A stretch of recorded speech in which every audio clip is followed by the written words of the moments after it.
अध्याय 102 मध्यवर्ती उपहार पैकेज सर्वोच्च पुरस्कार देता है। सिस्टम आप वास्तव में इसे मुझे दे दीजिए। जियांग येचेन और सु लिन्यू द्वारा शेन की को विदा करने के बाद वे नींद के देवता के चारों ओर जमा हो गए। उनके चेहरे विचारशील थे। जैसे जैसे नींद के देवता ने दिव्य पदवी प्राप्त की, रीड ड्रीम टू स्क्रिप्चर नामक साधना तकनीक का अभ्यास करने से सोते समय उसे दबाना उत्तर कठिन होता गया। इस तरह की कोई न कोई गड़बड़ी कभी न कभी तो हो नहीं थी। मालिक, आप मुझे इस तरह क्यों देख रहे हैं? नींद के देवता ने उलझन में अपने बिखरे बालों को खुजाते हुए पूछा। अभी सोने के बाद उसे अब नींद नहीं आ रही थी। जियांग येचेन ने भौहें चढ़ाते हुए कहा, ये काम नहीं करेगा। जब तुम सो रही होगी तो मैं हमेशा तुम्हारे पास रहकर तुम्हें दबा नहीं सकता। सु लिन्यू और अन्य लोगों ने भी सहमति में सिर हिलाया। नींद का देवता इतना शक्तिशाली हो गया था कि मार्शल गॉड भी उसके सामने गंभीर दिख रहे थे, इसलिए उसे नियंत्रित करना वास्तव में आवश्यक था। नींद के देवता ने आंख भरते हुए असहाय होकर कहा, तो फिर मुझे क्या करना चाहिए? जियांग येचेन ने कुछ देर सोचा लेकिन उसे कोई अच्छा समाधान नहीं सूझा। अंत में वह केवल सिस्टम स्पेस को ही खोल सका और उसकी नजर इंटरमीडिएट गिफ्ट पैक पर पड़ी। वह इसे आजमाकर देखेगा कि क्या उसे इससे कुछ उपयोगी जानकारी मिल सकती है। सिस्टम गिफ्ट पैक खोलो। सर्वोच्च रैंक और ड्रीम एंट्री स्टोन प्राप्त करने के लिए मेजबान को बधाई है। जियांग येचेन एक पल के लिए अचंभित रह गया, फिर मुस्कुराया। हर तरफ आश्चर्य ही आश्चर्य थे। सुप्रीम रैंक की वस्तु को खोल पाना वाकई अनोखा अनुभव था। Dream entry stone. जियांग येचेन ने चुपचाप पाठ किया, फिर परिचय पर क्लिक किया। सर्वोच्च श्रेणी स्वप्न प्रवेश पत्थर धारण करने से व्यक्ति स्पष्ट चेतना बनाए रखते हुए सपनों में प्रवेश कर सकता है, जिससे देवताओं के किसी भी हस्तक्षेप को दूर किया जा सकता है। नोट, इसका प्रयोग दिन में एक बार किया जा सकता है। परिचय बेहद सरल था, फिर भी इसने जियांग येचेन को बहुत आश्चर्यचकित कर दिया। इस तथ्य को नजरअंदाज करते हुए कि नाम बहुत ही उपयुक्त था, उसने अनुमान लगाया कि सिस्टम जानबूझकर उसे खुश कर रहा था। लेकिन देवताओं के हस्तक्षेप को दूर करने के विचार ने उन्हें गहन चिंतन में विलीन कर दिया। क्या ऐसा हो सकता है कि जब नींद के देवता ने नींद में लोगों को मारा, तो कोई देवता उसके शरीर में हस्तक्षेप कर रहा था और उसे नियंत्रित कर रहा था? अपने पिछले जीवन में जब हुआशिया के 5 महान जिलों को पशुज्वार के दंगों का सामना करना पड़ा, तो उसने देवताओं के प्रकट होकर पशुज्वार को नष्ट करने की किंवदंतियां सुनी थी। लेकिन ये तो सिर्फ किंवदंतियां थी, क्या सचमुच में देवता हो सकते हैं? जियांग परिवार के युवा मुखिया होने के बावजूद उन्होंने अपने पिछले जीवन में कभी उनका सामना नहीं किया था। जियांग येचेन ने अपना सिर हिलाया, इसके बारे में सोचना बंद कर दिया और system space dream entry stone को निकाल लिया। इस पत्थर को पहन लो और अगली बार जब तुम सोओगे तो तुम अपने शरीर को नियंत्रित कर पाओगे। जैसे ही उसने ये कहा, उन 5 लोगों के चेहरे पर बेहद जिज्ञासा के भाव आ गए और वे सभी उसके हाथ में मौजूद बैंगनी पत्थर को घूरने लगे। नींद के देवता की आंखें और भी चौड़ी हो गईं और उन्होंने कांपते हाथों से पत्थर उठाते हुए हैरानी से कहा, मालिक, क्या ये पत्थर सचमुच मुझे सोने के बाद अपने शरीर को नियंत्रित करने की शक्ति दे सकता है? जियांग येचेन ने सिर हिलाते हुए कहा, बिल्कुल, लेकिन लापरवाही से सो मत जाना, ये पत्थर दिन में केवल एक बार ही प्रभावी होता है। वाह वाह, मैं इसे जरूर याद रखूंगा। आखिरकार सोने के बाद मैं खुद पर काबू रख सकता हूँ। नींद के देवता का चेहरा उत्साह से भर गया और उनकी आंखों में एक तीव्र प्रवाह झलक रही थी। ऐसा प्रतीत होता था कि उसने सोते समय कई गलत काम किए थे। जियांग येचेन ने उसके कंधे पर थपथपाया, उसे देखकर उसे खुशी हुई। मालिक, मैं सचमुच नहीं जानता कि आपका एहसान कैसे चुकाऊं। मैं शब्दों का अच्छा जानकार नहीं हूं और नहीं मैंने कोई शिक्षा प्राप्त की है। मेरे पास देने के लिए बस यही जीवन है। नींद के देवता ने उसे बहुत गंभीरता से देखा, उनका स्वर दृढ़ था। जियांग येचेन ने सिर हिलाया और मुस्कुराते हुए कहा, अच्छी तरह से अभ्यास करो, ली जीतना ही मेरे प्रति तुम्हारे आभार को चुकाने का तरीका होगा। नींद के देवता ने कृतज्ञतापूर्वक सिर हिलाया। ली जेन ने नींद के देवता के कंधे पर हाथ रखते हुए कहा, बच्चे, अब तुम आखिरकार चैन की नींद सो सकते हो। यही तुम्हारी हमेशा से इच्छा रही है।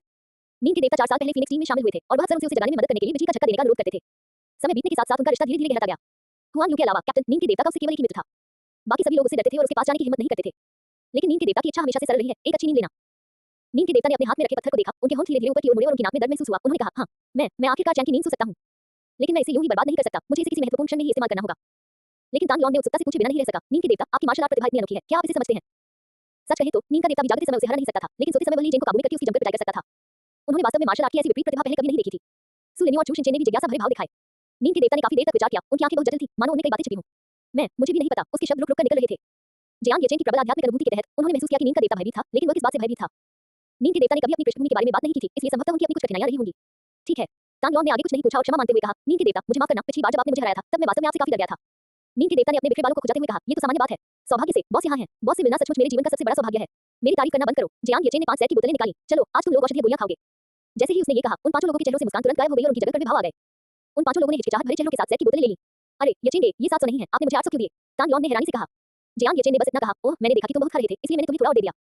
तांग लॉन की आंखों में आंसू आ गए थे। येचेन, आपका होना मेरे लिए सौभाग्य की बात है। सु लिन्यू ने अपनी 600 गोलियों को देखा और मन ही मन मुस्कुराई। जियांग येचेन ने तांग लॉन के कंधे पर थपथपाते हुए कहा, और खाओ, हमें कल थंडर टीम से लड़ना है। तांग लॉन मानो अपनी आत्मा खो बैठा था। अगले दिन हुआशिया टीम लीग मुख्यालय। 30वें हुआशिया टीम लीग के क्वार्टर फाइनल में आप सभी का स्वागत है। स्टार फायर टीम बनाम थंडर टीम। हाँ, स्टार फायर टीम निसंदेह इस लीग की अप्रत्याशित विजेता है। मुझे विश्वास है कि सेमीफाइनल में भी उन्हें एक तरफा जीत मिलेगी। पुरुष मेजबान मुस्कुराया, यह जरूरी नहीं कि सच हो। लीग के नियमों में अस्थायी रूप से संशोधन किया गया है। भाग लेने वाली टीमों द्वारा उपयोग किए जाने वाले जादुई कलाकृतियों का उच्चतम स्तर 7वां स्तर है। स्टार फायर टीम की उपकरण दमन की रणनीति शायद अब काम नहीं करेगी। स्टेडियम में मौजूद दर्शकों को नियम में बदलाव के बारे में पहले ही पता चल चुका था। हाँ, स्टार फायर टीम पर प्रतिबंध लग गया है ना? हमेशा कुछ चलने के लिए उपकरणों का इस्तेमाल करते हैं। मैचों में बिल्कुल भी निष्पक्षता नहीं है। हाँ, 9वें दर्जे की जादुई कलाकृतियों के बिना मुझे आश्चर्य है कि स्टार फायर 5वें क्षेत्र के 3 सदस्यों के साथ कैसे जीत हासिल करेगी। थंडर टीम एक मजबूत टीम है जिसने पिछले सीजन में तीसरा स्थान हासिल किया था, जिसके सभी सदस्य 6ठी स्तर के महान ग्रैंड मास्टर हैं। हालांकि उनके कप्तान स्टार फायर में चले गए हैं, फिर भी उनकी ताकत बेहद भयावह है। उद्धरण चिन्ह उद्धरण चिन्ह। दर्शकों में बैठे जियांग फैन ने मेजबान के शब्दों को सुना, उनके होठों पर हल्की सी मुस्कान थी, उनकी निगाहें दूसरे स्टैंड में बैठे जियांग येचेन पर पड़ी। यार, 9वें दर्जे के जादुई कलाकृतियों के बिना देखते हैं तुम कैसे जीतते हो। मैं उत्तराधिकारी का ये पद हासिल करने के लिए दृढ़ संकल्पित हूं। Quarter final star fire team बनाम थंडर टीम। मेजबान की आवाज तीखी थी। दोनों टीमों को मैदान में तैयार खड़ा देखकर उसने घोषणा की, मैच शुरू होने दीजिए। अध्याय 103 स्पार्क टीम बनाम थंडर टीम। सुबह की रोशनी स्टेडियम के आधे हिस्से पर पड़ रही थी और जैसे ही मैच शुरू हुआ, दर्शक उत्साह से चिल्लाने लगे, जिससे एक असाधारण रूप से अच्छा माहौल बन गया। थंडर टीम और स्टार फायर टीम मंच पर आई, उनकी पहली निगाहें एक दूसरे पर टिकी हुई थी और वातावरण तनाव से भरा हुआ था। कैप्टन ले, बहुत दिनों बाद मिले, थंडर टीम के नए कप्तान जूही ने मुस्कुराते हुए कहा। ले जेन ने अपने दाहिने हाथ से दस्ताना उतार दिया, जिससे बिजली की चिंगारियों से चमकती धातु की हथेली दिखाई दी और उसने ठंडे स्वर में कहा, जूहे, उस समय बॉस ने तुम्हारी मां की हालत स्थिर करने के लिए बहुत बड़ी रकम खर्च की थी ताकि तुम मन की शांति के साथ टीम में प्रशिक्षण ले सको। लेकिन अब ज्यादा पैसे के लिए तुम उस बॉस का विरोध कर रहे हो जिसने तुम्हारे साथ अच्छा व्यवहार किया था। तुम सरासर एहसान फरामोश हो। जूही की मुस्कान धीरे-धीरे फीकी पड़ गई और उसने अपनी मुट्ठियां भींची। ले जेन, मैं मानता हूं कि युवा स्वामी जियांग मेरे प्रति दयालु थे, लेकिन मेरी मां की बीमारी के लिए बहुत पैसे की जरूरत है। मैं और क्या कर सकता हूं? यंग मास्टर जियांग ने यानहुआन टीम को बेहतर संसाधन उपलब्ध कराने के लिए अपना सारा पैसा लगा दिया और अंत में थंडर टीम में हमारे वेतन का भुगतान करना भी एक समस्या बन गया। क्या आप मुझसे कह रहे हैं कि मैं अपनी मां को बीमार बिस्तर पर मरते हुए देखूं? ले जेन ने भौहें चढ़ाकर गंभीरता से कहा, पैसा कमाने के कई तरीके हैं, लेकिन ये तुम्हारी कृतज्ञता का कोई बहाना नहीं है। हे जूही हंसा। ले चेन, तुम एक सैनिक हो, तुम धर्म और गौरव में विश्वास रखते हो, लेकिन मैं तो बस एक साधारण इंसान हूं जो अपना जीवन यापन करने की कोशिश कर रहा है। मैं इस दुनिया में केवल एक ही बीमारी जानता हूं और वह है गरीबी। बस करो ये बकवास, मुझे ये मैच जीतना ही होगा। जूही ने अपना दाहिना पैर आगे बढ़ाया और उसकी शिखर 6 स्तरीय साधना की आभा नीचे की एक शक्तिशाली लहर उत्पन्न की, जिससे जमीन अंधेरे में डूब गई। यह उसकी एस रैंक प्रतिभा अंधकार शरण थी। अंधकार में गति आधी हो जाती थी और यह मार्शल आर्टिस्ट की आत्मा को भी नष्ट कर देती थी, जिससे वे अंधकार में डूब जाते थे। उनके पीछे खड़े उनके 4 साथियों ने तुरंत अपनी अपनी जगह ले ली। अग्रिम पंक्ति में रक्षा पंक्ति, बाईं और दाईं मोर्चे पर मोर्चा संभालने वाले खिलाड़ी और अंत में नुकसान पहुंचाने वाला खिलाड़ी। उनकी संरचना अत्यंत सुनियोजित प्रतीत हो रही थी, जिसमें फिनिक्स टीम की अवहेलना का कोई संकेत नहीं था। ले चेन की आंखें सिकुड़ गईं और उसने अचानक अपनी यांत्रिक हथेली को कसकर पकड़ लिया। उसके चारों ओर भयंकर बिजली कड़की और जोर से कड़कने लगी। जूही, आज मैं तुम्हें बॉस की तरफ से एक अच्छा सबक सिखाऊंगा। जूही मुस्कुराया। 9वीं श्रेणी की जादुई कलाकृति के बिना तुम्हारी ताकत बहुत भ्रामक है। मैच शुरू होने से पहले उसने स्टारफायर टीम के सभी मैच देखे थे और उनका बारीकी से अध्ययन किया था। लगभग हर मैच में विरोधियों को 9वीं श्रेणी की जादुई कलाकृतियों से कुचलना शामिल था, जिससे उनकी वास्तविक शक्ति का आकलन करना असंभव हो गया था। वो केवल ले चेन से डरता था, जो स्टारफायर टीम का सबसे मजबूत सदस्य था। तो चलिए देखते हैं। ले चेन की आंखों में आंसू चमक उठे और अंधेरे में बिजली सी कौन गई। उसके पीछे सुलिन्यू की लाली अपनी और वह मुस्कुराई। अंकल ले, हम इस मैच में आपका समर्थन करेंगे और यचेंगी को अच्छा सबक सिखाएंगे। अंकल ले, चलो उसे पकड़ते हैं। तांगलोन ने अपनी आदिम शस्त्र ढाल को सक्रिय किया। उसका पूरा शरीर सुनहरी रोशनी से ढक गया। चू शिनचेन चुप रहे। एक झटके में उनकी कमर पर बंधी तलवार म्यान से बाहर निकली और वे अंधेरे से घिरे मंच पर खड़े हो गए। उनके वस्त्र हवा के बिना लहरा रहे थे। आप लोग अपना सर्वश्रेष्ठ प्रदर्शन करें। मुझे ठीक से दिखाई नहीं दे रहा है, इसलिए मैं किसी को हरा नहीं सकता। मैं आप लोगों का हौसला बढ़ाने का काम करूंगा। नींद के देवता ने अपने बिखरे बालों को कुचलाया। उनकी आंखें नींद से भारी थीं। इस पर उन चारों को कोई आपत्ति नहीं थी। यदि नींद के देवता सो जाते तो ये युद्ध तुरंत समाप्त हो जाता। 3000 गर्जनापूर्ण हलचलें जागृत कीड़े। ले चेन का शरीर बिजली में तब्दील हो गया और वह मंच पर भूत की तरह चमकने लगा। थंडर टीम के 5 सदस्यों के चारों ओर अचानक घने बिजली के बिंदु खड़े हुए, जिनमें से प्रत्येक तारों की रोशनी से तपी हुई लोहे की सुई की तरह चमक रहा था। अंधकार में क्षेत्र में जूही ने बिजली के बिंदुओं के भीतर समाहित भयानक ऊर्जा को महसूस किया और तुरंत कहा, फॉर्मेशन को सक्रिय करो। पांचों के आगे खड़े फॉर्मेशन मास्टर ने तुरंत हाथ के इशारे किए। एक जोरदार आवाज के साथ कई रक्षात्मक फॉर्मेशन उठे और उन पांचों को घेर लिया। ठीक उसी क्षण घने बिजली के बिंदु फट गए। हजारों गज के बोर्ड में परिवर्तित हो गए, जिन्होंने रक्षात्मक संरचना पर हमला किया। Crack crack. बिजली गिरने की तीव्र बौछार के कारण प्रकाश अवरोधक संरचना में धीरे-धीरे दरारें पड़ गईं। फॉर्मेशन मास्टर के माथे पर पसीना आ रहा था क्योंकि वह बड़ी मुश्किल से फॉर्मेशन प्लेट को नियंत्रित कर रहा था। कैप्टन, मैं अब और देर तक नहीं टिक सकता। इन बिजली के बिंदुओं में समाहित ऊर्जा बहुत प्रबल है। जूही ने थोड़ा सा माथा सिकुड़ा, ये जानते हुए कि वह इतने निष्क्रिय नहीं रह सकता। उसने धीरे से अपना हाथ उठाया। अवशोषित करो। जैसे ही उसने बोलना शुरू किया, मंच पर धीरे-धीरे एक घूमता हुआ काला छेद प्रकट हुआ और एक भयानक खिंचाव बल ने बिजली के बिंदुओं में निहित सारी ऊर्जा को सोख लिया। रणनीति का पालन करो, जूही ने निर्देश दिया। चारों ने सिर हिलाया और किनारों पर मौजूद 2 अग्रिम पंक्ति के सैनिकों ने स्टारफायर टीम के किनारों पर हमला कर दिया। पीछे खड़ी महिला साथी ने अपने धनुष पर तीर चढ़ाया और उसे पूर्णिमा की चंद्रमा की ओर खींचा। टूटते तारे। वूश। तीर आकाश में तेजी से गया और पल भर में अनगिनत तारों की रोशनी में बिखर गया, जो सीधे स्टारफायर टीम की ओर गिर पड़ी। दाहिना हिस्सा मेरे लिए छोड़ दो। चू शिनचेन ने अपनी तलवार को हाथ में आधा चक्कर घुमाया और पलक झपकते ही तलवार की शक्ति से कई बार हुए। बात वाला फुर्ती से चकमा देते हुए सीधे सुलिन्यू की ओर बढ़ा, जो नुकसान पहुंचाने की स्थिति में थी। चू शिनचेन ने अपनी लंबी तलवार घुमाई और स्वॉर्ड की हुई ने उसका रास्ता रोक दिया। सुलिन्यू ने ली फायर को छोड़ा, जिससे आसपास का अंधेरा दूर हो गया। दूसरी ओर तांगलोन मुस्कुराया। आकाश से गिरते तारों के प्रकाश को देखते हुए उसने जमीन पर मुक्का मारा। कवच। डोन। एक कान फाड़ देने वाली घंटी की आवाज गूंजी और स्टारफायर टीम के 5 सदस्य तांगलोन द्वारा निर्मित एक विशाल सुनहरी घंटी की ढाल के भीतर सुरक्षित हो गए। डोन डोन डोन। तारों की रोशनी सुनहरी घंटी की ढाल पर पड़ी, जिससे घंटी की ध्वनियां उत्पन्न हुई, लेकिन सुनहरी घंटी को गिरने की कोई संभावना नहीं थी। इससे दर्शक स्तब्ध रह गए। 9वीं श्रेणी की जादुई कलाकृतियों के बिना भी स्टारफायर टीम वास्तव में थंडर टीम के साथ बराबरी का मुकाबला कर रही थी और यहां तक कि उसे आगे निकलने के संकेत भी दिखा रही थी। अरे बाप रे, क्या इंटरनेट पर यह नहीं लिखा था कि स्टारफायर टीम के पास उपकरण तोड़ने के अलावा कोई ताकत नहीं है? आप इसे ताकतहीनता कहते हैं। धिक्कार है, ऑनलाइन मौजूद उन मार्केटिंग खातों पर बिल्कुल भरोसा नहीं किया जा सकता। स्टारफायर टीम ने न केवल शुरुआत से ही थंडर टीम को दबा रखा है, बल्कि थंडर टीम के आक्रमण का भी कोई असर नहीं हो रहा है। क्या इसका मतलब यह है कि 9वीं श्रेणी की जादुई कलाकृतियां वास्तव में स्टारफायर टीम के प्रदर्शन को सीमित कर रही थी? उद्धरण चिन्ह उद्धरण चिन्ह। आसपास बैठे दर्शकों के चेहरों पर हैरानी के भाव दिखाई दिए। उन्होंने पहले सोचा था कि 9वीं श्रेणी की जादुई कलाकृतियों का उपयोग करने की क्षमता के बिना स्टारफायर टीम पिछले वर्ष तीसरे स्थान पर रही थंडर टीम से निश्चित रूप से हार जाएगी। लेकिन अब ठीक इसके विपरीत हो रहा था। ये देखकर दर्शकों में मौजूद जियांग फैन ने भी अविश्वास भरी अभिव्यक्ति दिखाई। 2 छठी स्तर के और 3 पंचम स्तर के साधक वास्तव में एक सर्वस्तरीय छठी स्तर की वज्र सेना को दबा सकते हैं। यह संभव है। उन्होंने तांगलोन, चू शिनचेन और सुलिन्यू का ध्यानपूर्वक अवलोकन किया और पाया कि वे जिस साधना तकनीक का उपयोग कर रहे थे वह थोड़ी अजीब थी। थंडर टीम की साधना तकनीकें अधिकतर उच्च श्रेणी की थी। गहन पद और निम्न श्रेणी पृथ्वी स्तर के थे, लेकिन तीनों की साधना तकनीकों की शक्ति उच्च स्तर से भी कहीं अधिक भयावह थी। पृथ्वी रैंकिंग। क्या ऐसा हो सकता है? जियांग फैन की आंखें सिकुड़ गईं और उसने दूसरी तरफ खड़े जियांग येचेन को घूरकर देखा। उसने स्टारफायर टीम को स्वर्ग रैंक खेती की तकनीकें क्या हैं? कुलीन परिवारों के प्रत्यक्ष वंशज आमतौर पर उच्च श्रेणी की खेती करते थे। पृथ्वी रैंक खेती की तकनीकें। स्वर्ग रैंक किसी भी परिवार में खेती की तकनीकों को खजाने की तरह माना जाता था। जब तक किसी ने परिवार में महत्वपूर्ण योगदान नहीं दिया होता, तब तक वे परिवार का विकास करने के योग्य नहीं होते। लेकिन भले ही जियांग ज़ेंटियन ने जियांग येचेन को दिया हो स्वर्ग रैंक स्टारफायर टीम के लिए इतनी कम समय में इन तकनीकों में महारत हासिल करना संभव नहीं था। स्वर्ग स्तर प्राप्त करने की कठिनाई खेती की तकनीक पृथ्वी की श्रेणी से 10 गुना से भी अधिक थी।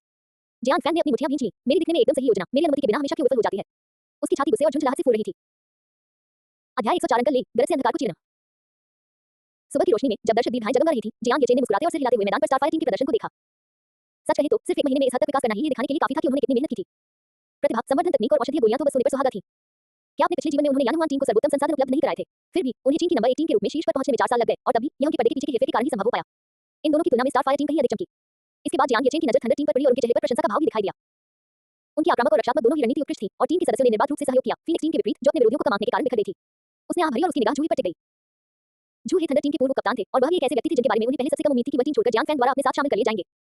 जूही की मां एक दुर्लभ और लाइलाज बीमारी से पीड़ित थी, जिसके चलते उन्हें जीवित रहने के लिए महंगी दवाओं की आवश्यकता थी। अपने पिछले जीवन में उन्होंने जूही की प्रतिभा को पहचाना था और 4 साल तक उनकी मां के चिकित्सा खर्चों का भुगतान किया था, जिससे उन्हें टीम में मन की शांति के साथ प्रशिक्षण लेने की अनुमति मिली थी। जूही भी उनके प्रति बहुत आभारी थे, उनकी हर बात मानते थे और लगन से प्रशिक्षण लेते थे। लेकिन अंत में वह पैसे की लालच का विरोध नहीं कर सका। जियांग येचेन ने अपना सिर हल्के से हिलाया। मैदान पर दोनों टीमें अभी भी भयंकर लड़ाई लड़ रही थी, लेकिन झुलसा देने वाली आग की आड़ में थंडर टीम की ची और मानसिक ऊर्जा तेजी से कम हो रही थी और उन्हें थकावट के लक्षण दिखाई देने लगे थे। कैप्टन, हम उस मोटे आदमी की रक्षा पंक्ति को भेद नहीं सकते। अगर यही चलता रहा तो हम थक कर मर जाएंगे। जूही ने अपनी आंख हल्के से भींचे। उसकी वही कसकर सिकुड़ी हुई थी क्योंकि वह जमीन पर नाचती हुई लाल लपटों को देख रहा था। उसकी दाग की रोशनी भी इन ज्वालाओं को बुझाने में सक्षम नहीं थी। क्या हम हारने वाले हैं? नहीं, वह हार नहीं सकता था। अगर थंडर टीम हार गई तो उसे पूरा यकीन था कि जियांग फैन उन्हें कभी नहीं छोड़ेगा। उन्हें इस नौकरी की जरूरत भी थी, उन्हें पैसों की जरूरत थी। आसपास की आध्यात्मिक ऊर्जा को एकत्रित करते हुए जूही की आंखों में एक निर्मम चमक दिखाई दी। उसने दांत पीसते हुए कहा, अंधकार छा जाए। पल भर में आसमान काला हो गया और विदुषी घोर अंधेरे में डूब गया, जिससे नंगी आंखों से अंदर की स्थिति देखना असंभव हो गया। अंधेरे में केवल धुंधली आग की झुलसा देने वाली आग की कमजोर रूप से टिमटिमाती हुई दिखाई दे रही थी।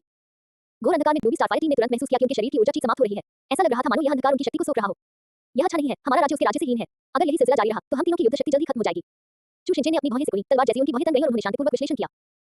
तांग लॉन ने देखा कि गोल्डन बेल शील्ड की सुनहरी रोशनी धीरे-धीरे कमजोर होती जा रही है। उसके चेहरे पर थोड़ी चिंता झलक रही थी। कैप्टन, उसे झुलसा देने वाली आग से दबाने की कोशिश करो। मैं कोशिश करूंगी। सु लिन्यू ने लाल रंग की झुलसा देने वाली अग्नि छोड़ी, लेकिन इससे अंधेरे का केवल एक हिस्सा ही दूर हुआ। क्षेत्र का अंतर बहुत बड़ा है, यहाँ तक कि झुलसा देने वाली आग भी इसे पूरी तरह से दूर नहीं कर सकती। उसने भौहें चढ़ाते हुए कहा। पांचवां और छठा लोक के पूर्ण प्रमुख लोग द्वारा अलग किए गए थे। यदि स्वर पदवी न होती तो अगर उनके पास साधना तकनीकें नहीं होती तो उन्हें किसी बड़े क्षेत्र में लड़ने की योग्यता भी नहीं होती। ये देखकर उनके पीछे खड़े नीम के देवता ने अपनी कलाई पर लगे स्वर्ण पत्थर को देखा। कप्तान, मुझे सोने दो। स्नैप। अगले ही पल ले जेन ने नीम के देवता के कंधे पर थप्पड़ मारा। मैंने अभी तक अपनी पूरी ताकत भी नहीं लगाई है, अभी तुम्हारी बारी नहीं है। उसने घोर अंधेरी रात की ओर देखा और उसके शरीर से गरज की शक्ति फैल गई। दरार। चांदी बैंगनी रात की बिजली की एक तेज चमक अचानक अंधेरे आकाश को चीरती हुई गुजरी, जिससे क्षण भर के लिए अंधेरे में डूबा युद्ध क्षेत्र रोशन हो गया। ले जेन बिजली की एक चमक की तरह पल भर में हवा में प्रकट हुए और हाथ के इशारे करने लगे। 3000 गर्जनाएं। जैसे ही उसके शब्द समाप्त हुए, 3000 चांदी बैंगनी रंग की बिजली चमकी, जिससे गरज की आवाजें निकली और आसपास का अंधेरा छंट गया। ले जेन का पूरा शरीर बिजली की तरह चमक उठा। वह एक तेज रफ्तार वज्रपात की तरह आगे बढ़ा और पल भर में जूही के सामने प्रकट हो गया। उसकी आंतरिक ऊर्जा बिजली की तरह तीव्र हो गई और उसने मुक्का मारा, जिससे गरज की आवाजें गूंज उठी। जूहे, ये खत्म हो गया। जूहे का दिल जोर से धड़कने लगा। उसने सोचा भी नहीं था कि ले जेन घोर अंधेरे में भी इतनी तेजी से दौड़ सकता है।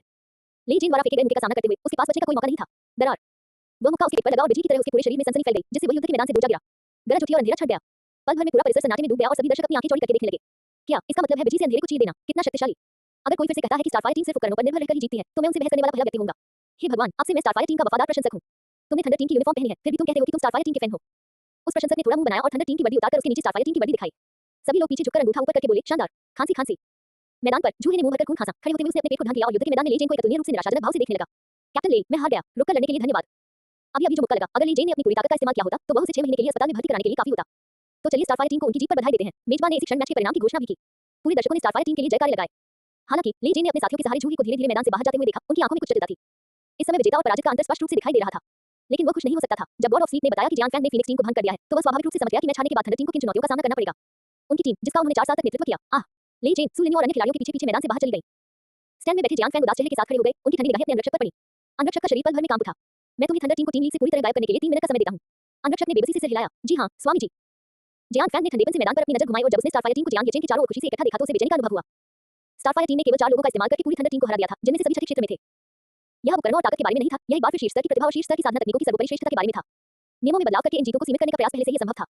अब उनके पास केवल यानहुआन टीम थी, जो पिछले साल चीन में नंबर 1 पर थी। थंडर टीम के विपरीत, जिसमें केवल एक ही पीक 6 ट्रिलियन का सदस्य था। यानहुआन टीम के 5 सदस्यों में से 3 पीक 6 ट्रिलियन के थे। इस मैच से उन्हें पता चल गया कि स्टारफायर टीम ने आसानी से जीत हासिल नहीं की थी। अगर जूही अत्यधिक थका हुआ न होता और अपने अंतिम दांव का इस्तेमाल करते समय अपनी कमजोरी उजागर न करता, तो स्टारफायर टीम इतनी जल्दी मैच नहीं जीत पाती। अपने 3 शिखर छठे क्षेत्र के सदस्यों वाली यानहुआन टीम का सामना करते हुए चैंपियनशिप जीतने की संभावना अभी भी बहुत अधिक थी। 10 दिन बाद होने वाले फाइनल के लिए उन्हें हर पहलू को ध्यान में रखते हुए पूरी तैयारी करनी थी। जियान फैंग ने दूर से जियान येचेन पर एक नजर डाली। यार, फाइनल में मैं तुम्हें फिर कभी मेरा विरोध करने का मौका नहीं दूंगा। इतना कहकर वह बड़ी ही सलीके से मैदान से बाहर चले गए।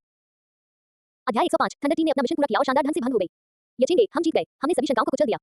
लाउंज में सूर्य ने खुशी से झूमते हुए जियान येचेन की ओर दौड़ी, अपने हाथ ऊपर उठाकर अपनी खुशी साझा करने के लिए। अब से कोई भी येचेन के द्वारा प्रशिक्षित टीम को नीचा नहीं देखेगा। जियान येचेन मुस्कुराए और बोले, ये सब आपकी मेहनत का नतीजा है।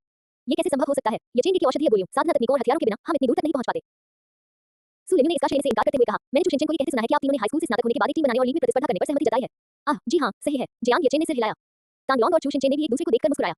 ये सुनकर सु लिन्यू की आंखें खुशी से चमक उठी। वो सचमुच येचेंग के समझौते का हिस्सा बन सकती थी। येचेंग ने उसे बाहर नहीं समझा। ये सचमुच अद्भुत था।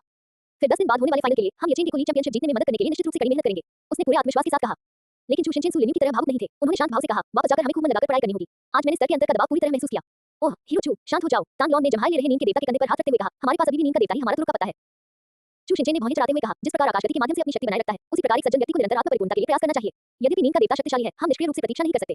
ठीक है, हीरो चू ही आधिकारिक विजेता है। तांगलोंग ने अंगूठा ऊपर करके इशारा किया। जियान येचेन मुस्कुराए बिना नहीं रह सका। उसने कमरे में चारों ओर देखा, लेकिन उसे ले जेन कहीं नजर नहीं आई। ले जेन कहां है? क्या वह आप लोगों के साथ मैदान से बाहर नहीं आया था? अंकल ले ने कहा कि उन्हें कुछ काम था और वे जल्दी चले गए। सु लिन्यू ने जवाब दिया। जियान येचेन ने कुछ देर सोचा, फिर सिर हिलाकर कहा, तो चलिए हम भी वापस चलते हैं। आप सभी 10 दिनों में होने वाले फाइनल के लिए अच्छी तरह तैयारी कर लीजिए। सु लिन्यू, जो उत्पत्ति की ऊर्जा से परिपूर्ण थी, ने अपनी छोटी मुट्ठी उठाई और बोली, स्टारफायर टीम, हमला करो। मध्य चीन पीपुल्स अस्पताल।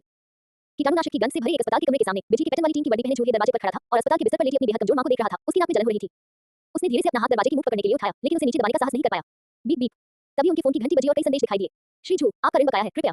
जूही ने जाने में अपना फोन पकड़ा और मैसेज को स्वाइप करके डिलीट कर दिया। लेकिन जब उसने वापस देखा तो नीचे के सभी मैसेज उसे लोन चुकाने की याद दिलाने वाले थे। उसके पास बाहर निकलने और तलाश बंद करने के अलावा कोई विकल्प नहीं था। Do do do. जैसे ही वह उसे नीचे रखने वाला था, एक कॉल आ गई। जूही ने कॉल आईडी पर एक नजर डाली। उसकी आंखों में बेबसी झलक रही थी। कॉल कनेक्ट हो गया और एक ठंडी आवाज सुनाई दी।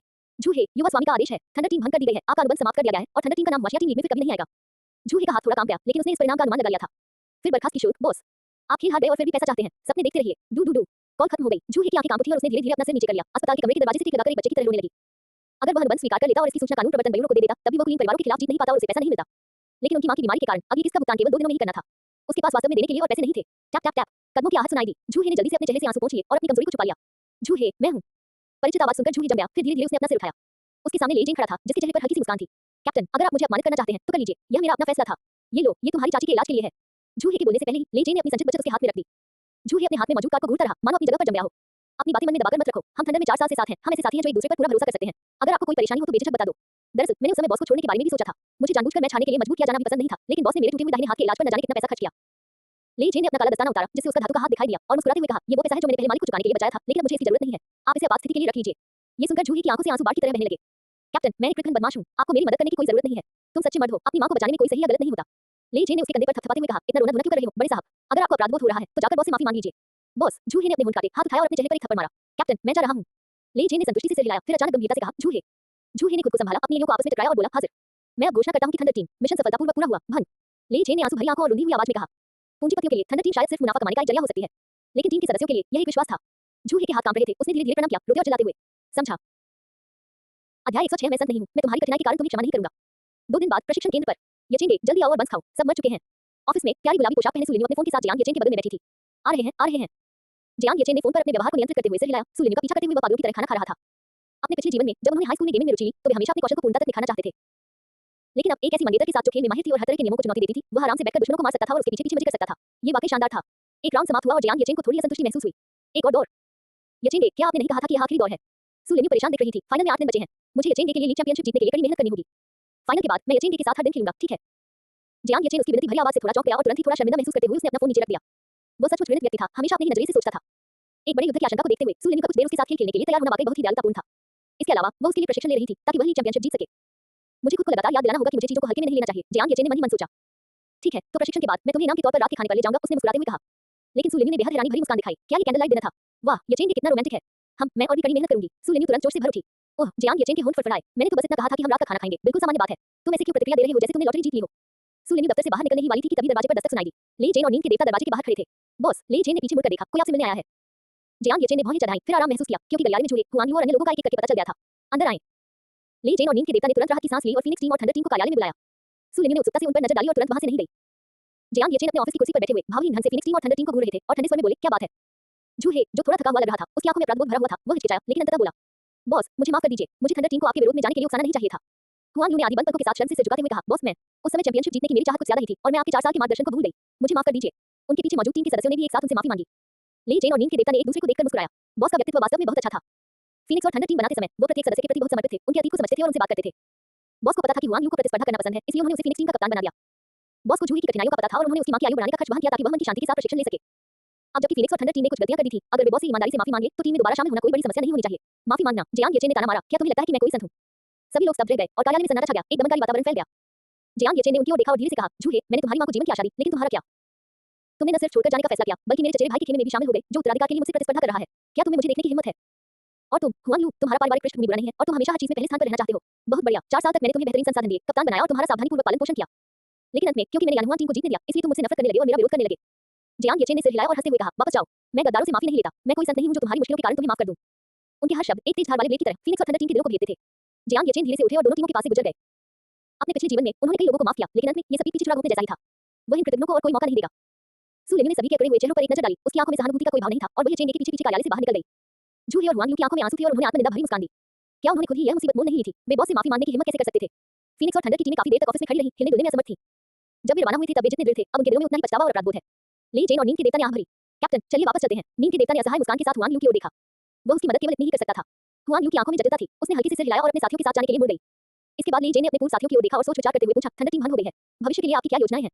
कैप्टन, मैं मार्शल आर्टिस्ट के रूप में नौकरी ढूंढने की योजना बना रहा हूं।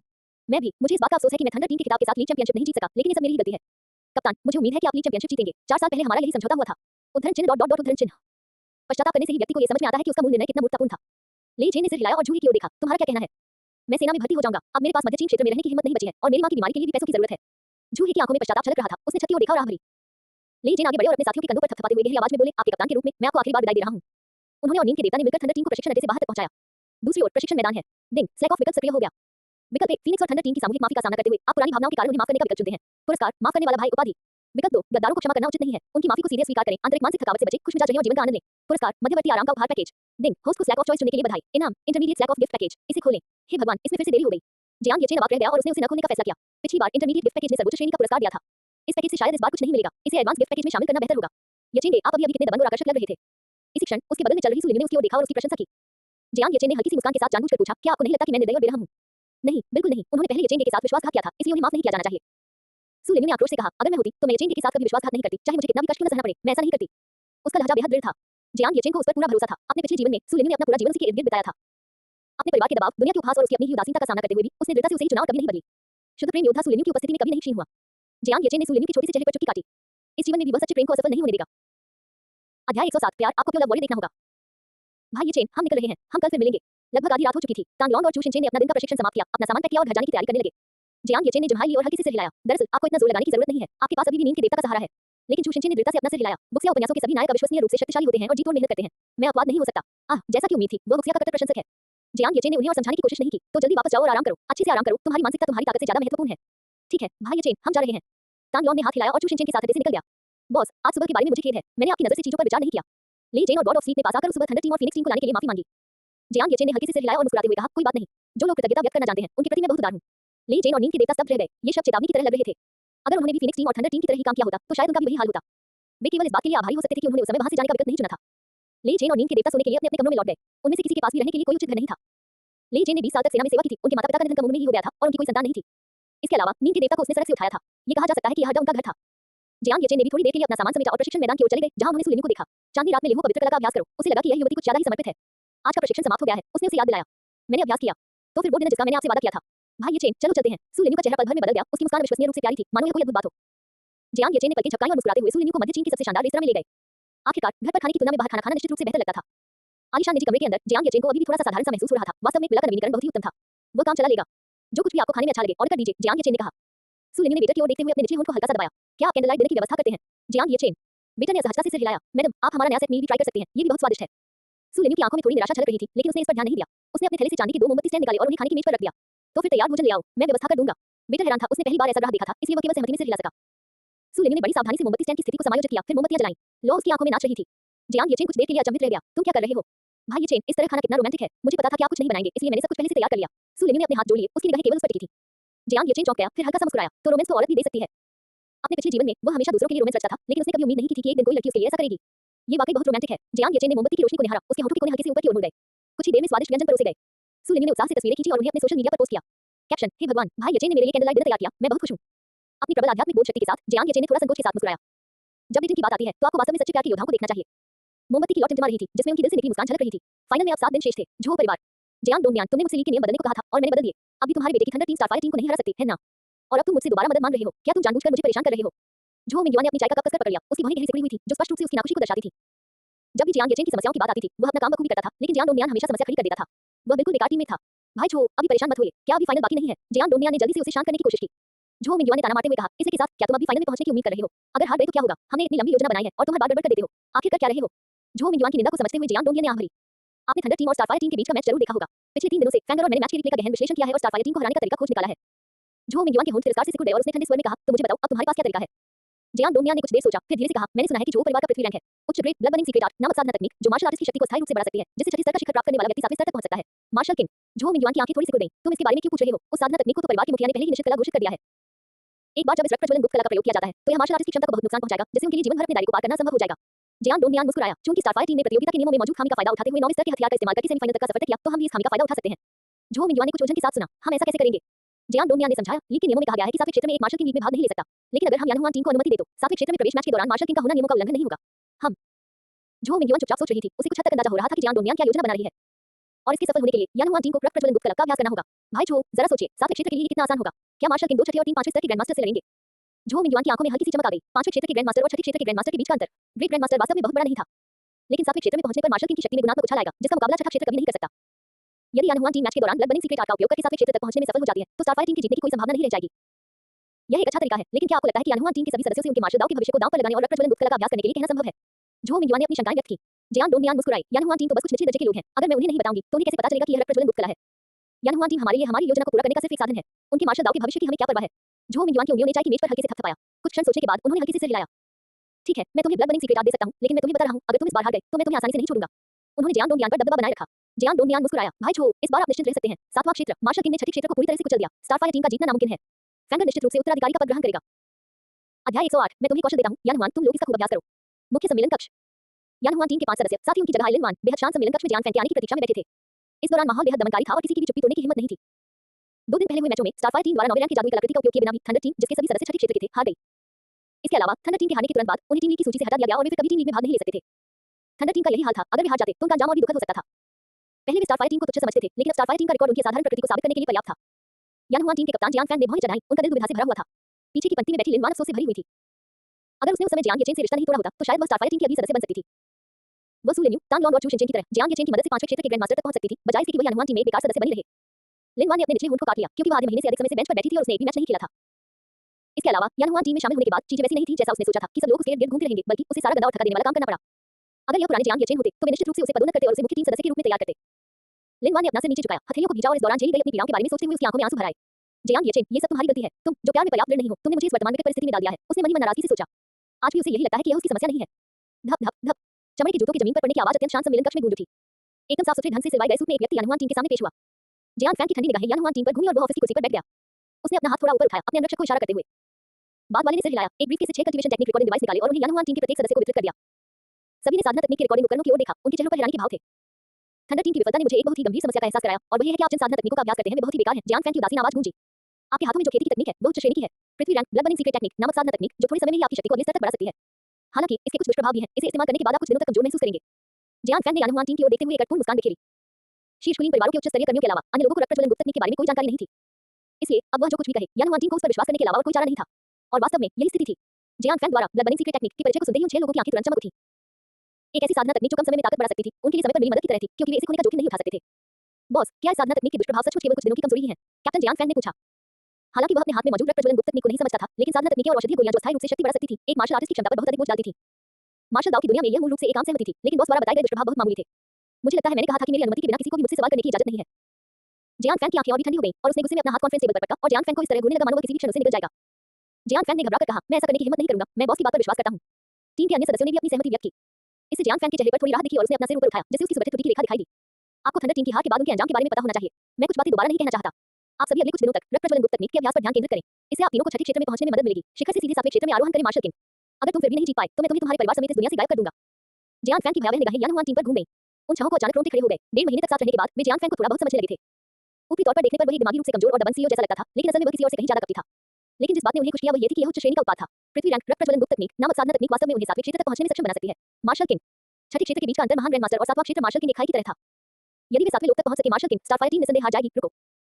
जियांग फैन के मन में अचानक एक सवाल आया और उसने तुरंत पूछा, बॉस, अगर हम ब्लड बनिंग सीक्रेट टेक्निक का इस्तेमाल करके अपने स्तर को 7वें स्तर तक बढ़ाते हैं, तो क्या इससे लीग के नियमों का उल्लंघन नहीं होगा? लीग के नियमों में स्पष्ट रूप से कहा गया था कि 7वें स्तर और उससे ऊपर के लोग लीग में भाग नहीं ले सकते। जी बॉस, उस स्थिति में रेफरी सीधे हमें हारा हुआ घोषित कर देगा। कप्तान लेन चेंग ने भी अपनी आंखों में चिंता लिए कहा। हालांकि जियांग फैन मुस्कुराया और बोला, प्रतियोगिता के नियम तो यही हैं, लेकिन फाइनल से पहले इसका इस्तेमाल करने के लिए तुम्हें किसने कहा? मैं चाहता हूं कि तुम मैच के दौरान ब्लड बनिंग सीक्रेट टेक्निक का इस्तेमाल करके अपने स्तर को 7वें स्तर तक बढ़ाओ। इस तरह आप नियमों की पाबंदियों को पूरी तरह से दरकिनार कर सकते हैं। ये शब्द सुनकर यान हुआन टीम के सभी सदस्य आश्चर्यचकित रह गए। ध्यानपूर्वक सोचने पर ऐसा ही प्रतीत होता है। प्रतियोगिता के नियमों में ये स्पष्ट नहीं किया गया था कि यदि कोई मैच के दौरान किसी दायरे को तोड़कर आगे बढ़ जाता है तो क्या होगा। ये बिल्कुल वैसा ही था जैसे स्टारफायर टीम ने लीग में हथियारों के ग्रेड पर कोई ऊपरी सीमा न होने का फायदा उठाया और नियमों में मौजूद खामी का पूरी तरह से इस्तेमाल किया। तब इस फाइनल में बिल्कुल भी रोमांच नहीं रहेगा। रक्त प्रज्वलन गुप्त तकनीक उनके 3 छठे क्षेत्र को सक्षम कर सकती है। शीर्ष सदस्य 7वें क्षेत्र में आरोहण करेंगे मार्शल किंग। इतने बड़े दायरे के अंतर के साथ ये फाइनल पूरी तरह से एक तरफा हार होगी। बॉस, आप तो वाकई कमाल के हैं, लेन चेंग ने प्रशंसा करते हुए कहा, हमें आपके लिए फाइनल जीतना ही होगा।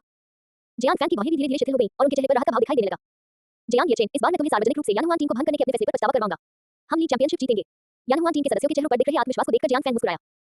जहां तक रक्त प्रज्वलन गुप्त तकनीक के दुष्प्रभावों की बात है, उनका उससे क्या संबंध था? वे महज कुछ औजार थे जिनका अभी भी इस्तेमाल किया जा सकता था। जब उनका कोई उपयोग नहीं रह गया, तो वह उन्हें क्यों रखेगा? जियांग फैन की बाहें थोड़ी ऊपर उठी और उसने सोचा, यार तुम फाइनल नहीं जीत सकते। जिन चीजों पर मेरी नजर है, उन्हें मुझे दे दो। Dot dot dot. अंतिम उल्टी गिनती 3 दिन। जियांग परिवार का मनो महान कुल प्रमुख टीम लीग का फाइनल परसों है। क्या आपको नहीं लगता कि जियांग येचेन जियांग फैन से भी कहीं अधिक उत्कृष्ट है?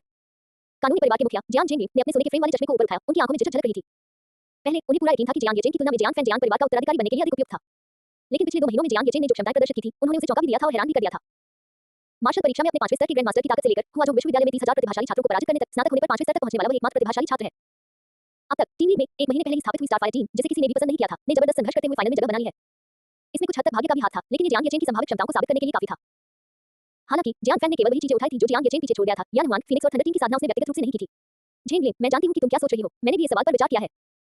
आंगन में महान कुल के मुखिया जियांग केशेन ने आंगन के दृश्य को देखा और धीरे से कहा, फिलहाल जियांग येचेन वाकई विश्वसनीय रूप से आश्चर्यजनक है, हमारी सभी उम्मीदों से कहीं बढ़कर है। हो सकता है हमने गलत चुनाव किया हो, लेकिन अब हमारे पास दोबारा चुनने का कोई विकल्प नहीं है। उन्होंने आह भरते हुए कहा, शाओ फैन एक दृढ़निश्चयी व्यक्ति है। वह इस इकलौते अवसर को हाथ से जाने नहीं देगा। देखते हैं क्या होता है। अंतिम परिणाम घोषित होने के बाद हम योजना बनाएंगे। जियांग जेंगली ने थोड़ा सा माथा सिकुड़ा। महान कुल प्रमुख के शब्द बहुत ही सटीक थे। वे जियांग फैन के पक्ष में खड़े थे। यदि अंततः जियांग येचेन उत्तराधिकारी बन जाता, तो वह संभवतः उन कबीले के बुजुर्गों से बदला लेता जिन्होंने अतीत में उसका विरोध किया था। अगर अंत में जियांग फैन जीत जाता है, तो स्वाभाविक रूप से सभी खुश होंगे। अफसोस, चलिए परसों फाइनल देखते हैं। अध्याय 109 अंतिम मुकाबला शुरू। फाइनल का आखिरी दिन, सुबह दिन, मेजबान को 7वें क्षेत्र 9 स्तर तक पहुंचने के लिए बधाई। सिस्टम की आवाज ने धीरे-धीरे जियांग येचेन को नींद से जगाया। वह कुछ देर बिस्तर पर लेटा रहा, फिर उठ बैठा और अपनी नींद से भरी आंखों को मलने लगा। उस पर फाइनल से पहले का कोई तनाव नहीं था। मैं मार्शल किंग बन गया हूं शिखर। इस क्षेत्र में उन्नति वाकई बहुत तेज है। जियांग येचेन भरे बिना नहीं रह सका। इस युग में शिखर पर मौजूद अधिकांश मार्शल किंग महान प्रलय से बचकर आए थे। एक उभरते सितारे के रूप में उन्होंने मात्र 2 महीनों में ही मार्शल आर्ट के उनके शताब्दी पुराने मार्ग को तय कर लिया था। यह इतनी तेजी से हुआ कि आश्चर्यजनक था। बुरा नहीं है, इसने मुझे 100 साल के चक्करों से बचा लिया, जियांग येचेन ने हंसते हुए कहा। फिर वह पालथी मारकर बैठ गया और अपने शरीर में हो रहे बदलावों को महसूस करने लगा। एक 7वां क्षेत्र मार्शल किंग कहलाने वाले ये लोग एक मुट्ठी से पहाड़ को समतल कर सकते थे और एक लात से धरती को फाड़ सकते थे। युद्ध के दौरान वे अपनी मार्शल आर्ट प्रतिभा के आधार पर अलग-अलग प्रभावी डोमेन बना सकते थे, ठीक वैसे ही जैसे अंकल फैन का ग्रेविटी डोमेन। ये लोग छठे लोक से भिन्न था। महान ग्रैंड मास्टर एक मार्शल किंग युद्ध में अधिक शक्तिशाली समर्थन प्राप्त करने के लिए स्वर्ग और पृथ्वी की शक्ति का लाभ उठा सकता था। सबसे महत्वपूर्ण बात यह है कि चरम अवस्था में एक मार्शल किंग 200 साल तक जीवित रह सकता था। जियांग येचेन ने हल्की सी मुस्कान के साथ कहा, मैं अगले 200 साल तक आराम कर सकता हूँ। बिल्कुल ठीक। अब 8वें क्षेत्र में पहुंच रहे हैं। मार्शल सम्राट बनने में अब बस 5 या 6 दिन ही बचे हैं। ये लगभग अकादमी के सैनिक प्रशिक्षण का समय है। सैनिक बनना, जियांग येचेन के चेहरे पर दुविधा झलक रही थी। उसने अपने पिछले जीवन में सैनिक जीवन की कठिनाइयों का सामना किया था और वह सचमुच सैनिक बनना नहीं चाहता था। फाइनल के बाद मैं मां से कोई समाधान निकालने के लिए कहूंगी। अगर मैं इससे बच सकती हूं, तो मैं ऐसा ही करूंगी। उठने, नहाने और बैठक में सुलिनी द्वारा तैयार किया गया प्यार भरा नाश्ता करने के बाद जियांग येचेन इत्मीनान से प्रशिक्षण केंद्र के आसपास से हलने निकल गया। आखिरकार वह बॉस था। काम में ढिलाई करना एक बात थी, लेकिन उसे फिर भी अपने कर्तव्यों का पालन करना ही था। अपने हाथों को पीठ के पीछे रखते हुए वह भी प्रशिक्षण मैदान से गुजरा। स्टार फाइटिंग को लगन से धूप सेंकते हुए देखा और हल्के से सिर हिलाया। एक नेता की तरह उन्हें अपने अधीनस्थों को इतनी मेहनत करते देखकर संतोष हुआ। मालिक, जियांग येचेन निरीक्षण के बाद जाने ही वाला था। ली जेन अचानक जिज्ञासा से भरी आंखों से वहां पहुंच गया। क्या गलत? बॉस, मुझे हाल ही में एक पूर्वाभास हुआ है कि मैं एक बड़ी सफलता हासिल करने वाला हूं, लेकिन मैं उस मायावी अवसर को समझ नहीं पा रहा हूं। ली जेन ने आह भरी। मैंने सुना है कि अदर फैन 7वें क्षेत्र के हैं। मार्शल किंग, क्या मैं उनसे अपने विचार साझा कर सकता हूं? सफलता? जियांग येचेन ने कुछ देर सोचा और अचानक उन्हें एक विचार आया। अपने पिछले जीवन में यानहुआ टीम की चैंपियनशिप जीत सुनिश्चित करने के लिए उन्होंने लीग की प्रतियोगिता नियमों का गहन अध्ययन किया था। हथियारों पर कोई सीमा नहीं होना उनमें से एक था। दूसरा प्रतिबंध 7वें स्तर और उससे ऊपर के मार्शल आर्टिस्टों के भाग लेने पर था, लेकिन इसमें स्पष्ट नहीं किया गया था कि यदि कोई प्रतियोगिता के दौरान 7वें स्तर को पार कर लेता है तो क्या होगा। यदि ली जेन 7वें क्षेत्र में प्रवेश कर जाए और फाइनल के दौरान मार्शल किंग देखने को मिले, तो क्या मुकाबला और भी रोमांचक नहीं होगा। जियांग येचेन के होठों के कोने पर एक हल्की सी मुस्कान आ गई। उसे दिव्य प्राणी बाई के दूसरे कौशल, शुभ आशीर्वाद की याद आ गई, जो एक मार्शल आर्टिस्ट को अत्यधिक भाग्य प्रदान कर सकता था।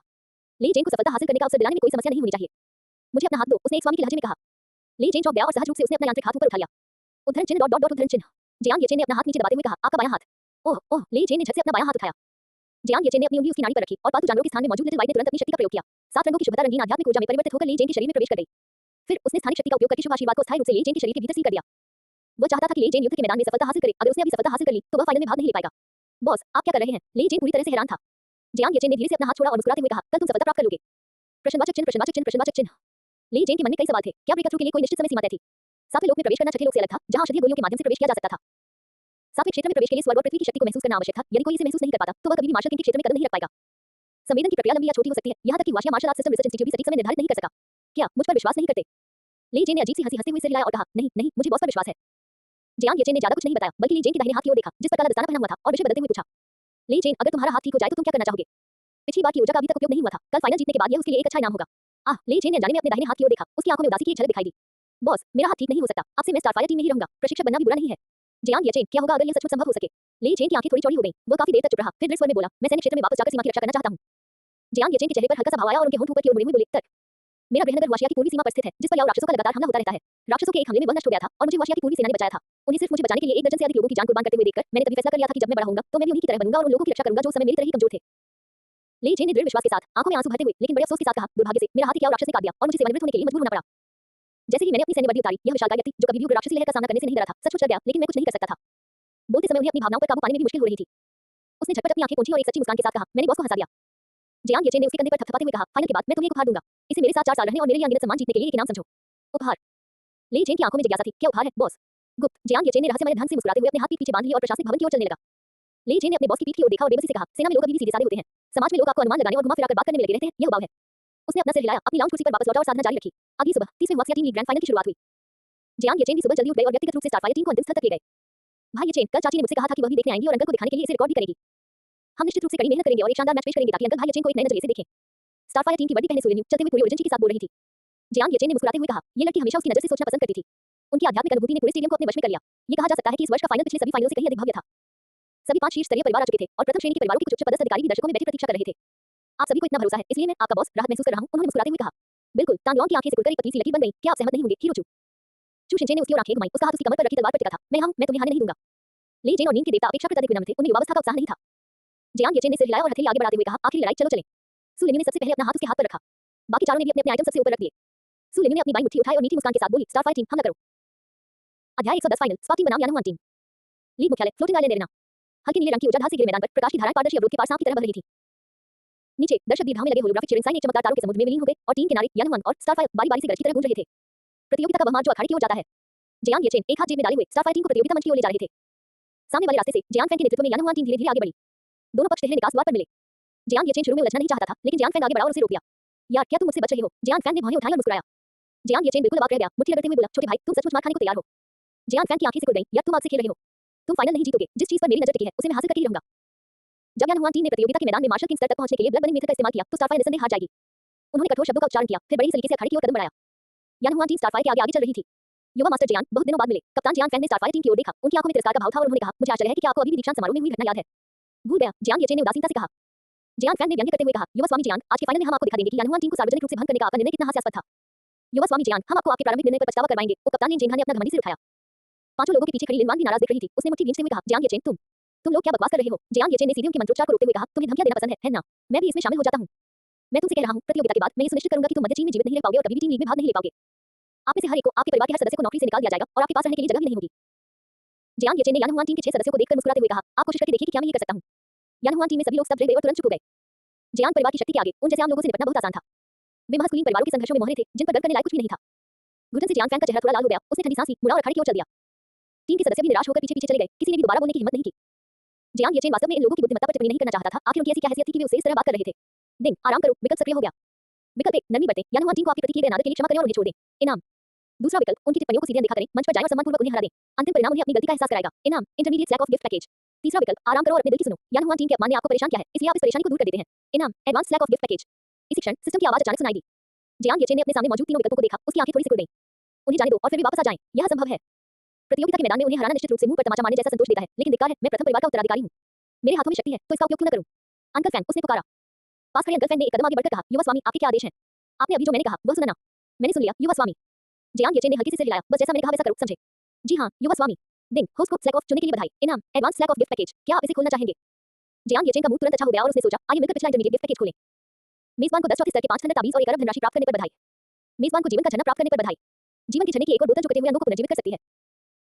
जियांग येचेन थोड़ा हैरान था, लेकिन यह अच्छी बात थी, आखिरकार सुझान भविष्य में उसका ससुर भी होगा और अगर वह सु लिन्यू को नियंत्रित नहीं भी कर पाता, तो भी वह उसके दाहिने पैर को ठीक करने में उसकी मदद करने के लिए तैयार रहेगा। उसने सिस्टम स्पेस को बंद किया और स्टारफायर टीम की ओर देखा, चलो चलते हैं, मैं हमें अखाड़े तक ले जाऊंगा। ठीक है, सु लिन्यू ने दोनों हाथों से अंगूठा ऊपर करते हुए कहा, भाई येचेन अभी बहुत प्रभावशाली लग रहे थे। ऐसा ही होना चाहिए था, हमने उन्हें बहुत ज्यादा सम्मान दे दिया, हमने अभी ताना मारना शुरू भी नहीं किया था और उन्होंने पहले ही शुरू कर दिया। तांग लॉ ने आक्रोश से कहा। चू शिनचेन ने ठंडे स्वर में कहा, मैं उन्हें प्रतियोगिता के मैदान में खुलेआम और सम्मानजनक तरीके से हराऊंगा। ली जेन और गॉड ऑफ स्लीप थोड़े अधिक अनुभवी थे और मैच से पहले इस तरह के ताने सुनने के आदी थे। दोनों टीमें प्रतियोगिता के मंच पर उतरी। आसपास मौजूद दर्शक तुरंत खुशी से चिल्ला उठे। सदी की सबसे बड़ी लड़ाई आ गई है। मुझे सच में उम्मीद नहीं थी कि 2 महीने से भी कम समय पहले बनी स्टारफायर टीम फाइनल तक पहुंच जाएगी। वे वाकई में अप्रत्याशित रूप से अप्रत्याशित विजेता हैं। हाँ, स्टारफायर और थंडर के बीच का मैच मुझे वाकई बहुत पसंद आया। मुझे आश्चर्य है कि क्या वे पिछले साल के चैंपियन यानहुआन टीम के खिलाफ जोरदार वापसी कर पाएंगे। शायद आप कुछ ज्यादा ही सोच रहे हैं। स्टारफायर और थंडर के बीच हुए मुकाबले में मुझे लगा कि स्टारफायर थोड़ी संघर्ष कर रही थी। इस बार यानहुआन टीम की लाइनअप अविश्वसनीय रूप से मजबूत है, जिसमें 3 पिक्स रियल विशेषज्ञ हैं, जो थंडर से कई गुना ज्यादा मजबूत हैं। ये सच है, लेकिन पिछली बार सेमीफाइनल में स्टारफायर टीम की एक सदस्य ने तो एक भी हरकत नहीं की। तुम्हारा मतलब उस बिखरे बालों वाली लड़की से है? हाँ, वो शायद बस दिखने में ही सुंदर है। सचमुच, मैंने उसे कभी कोई कदम उठाते नहीं देखा। स्टारफायर इस बार चैंपियनशिप जीतना चाहती है, यह शायद स्वर में जाने जितना ही कठिन है। उद्धरण चिन्ह डॉट डॉट डॉट उद्धरण चिन्ह। दर्शकों ने फाइनल को लेकर अपनी राय व्यक्त की, उनके लिए ये सिर्फ एक प्रतियोगिता थी। लेकिन वीआईपी क्षेत्र में मौजूद विभिन्न परिवारों के लिए ये हुआ कि प्रथम परिवार के उत्तराधिकारी के लिए एक संघर्ष था। जो भी चैंपियनशिप जीतेगा वही तय करेगा कि भविष्य में वो किसके प्रति वफादार रहेगा और किसका पक्ष लेगा।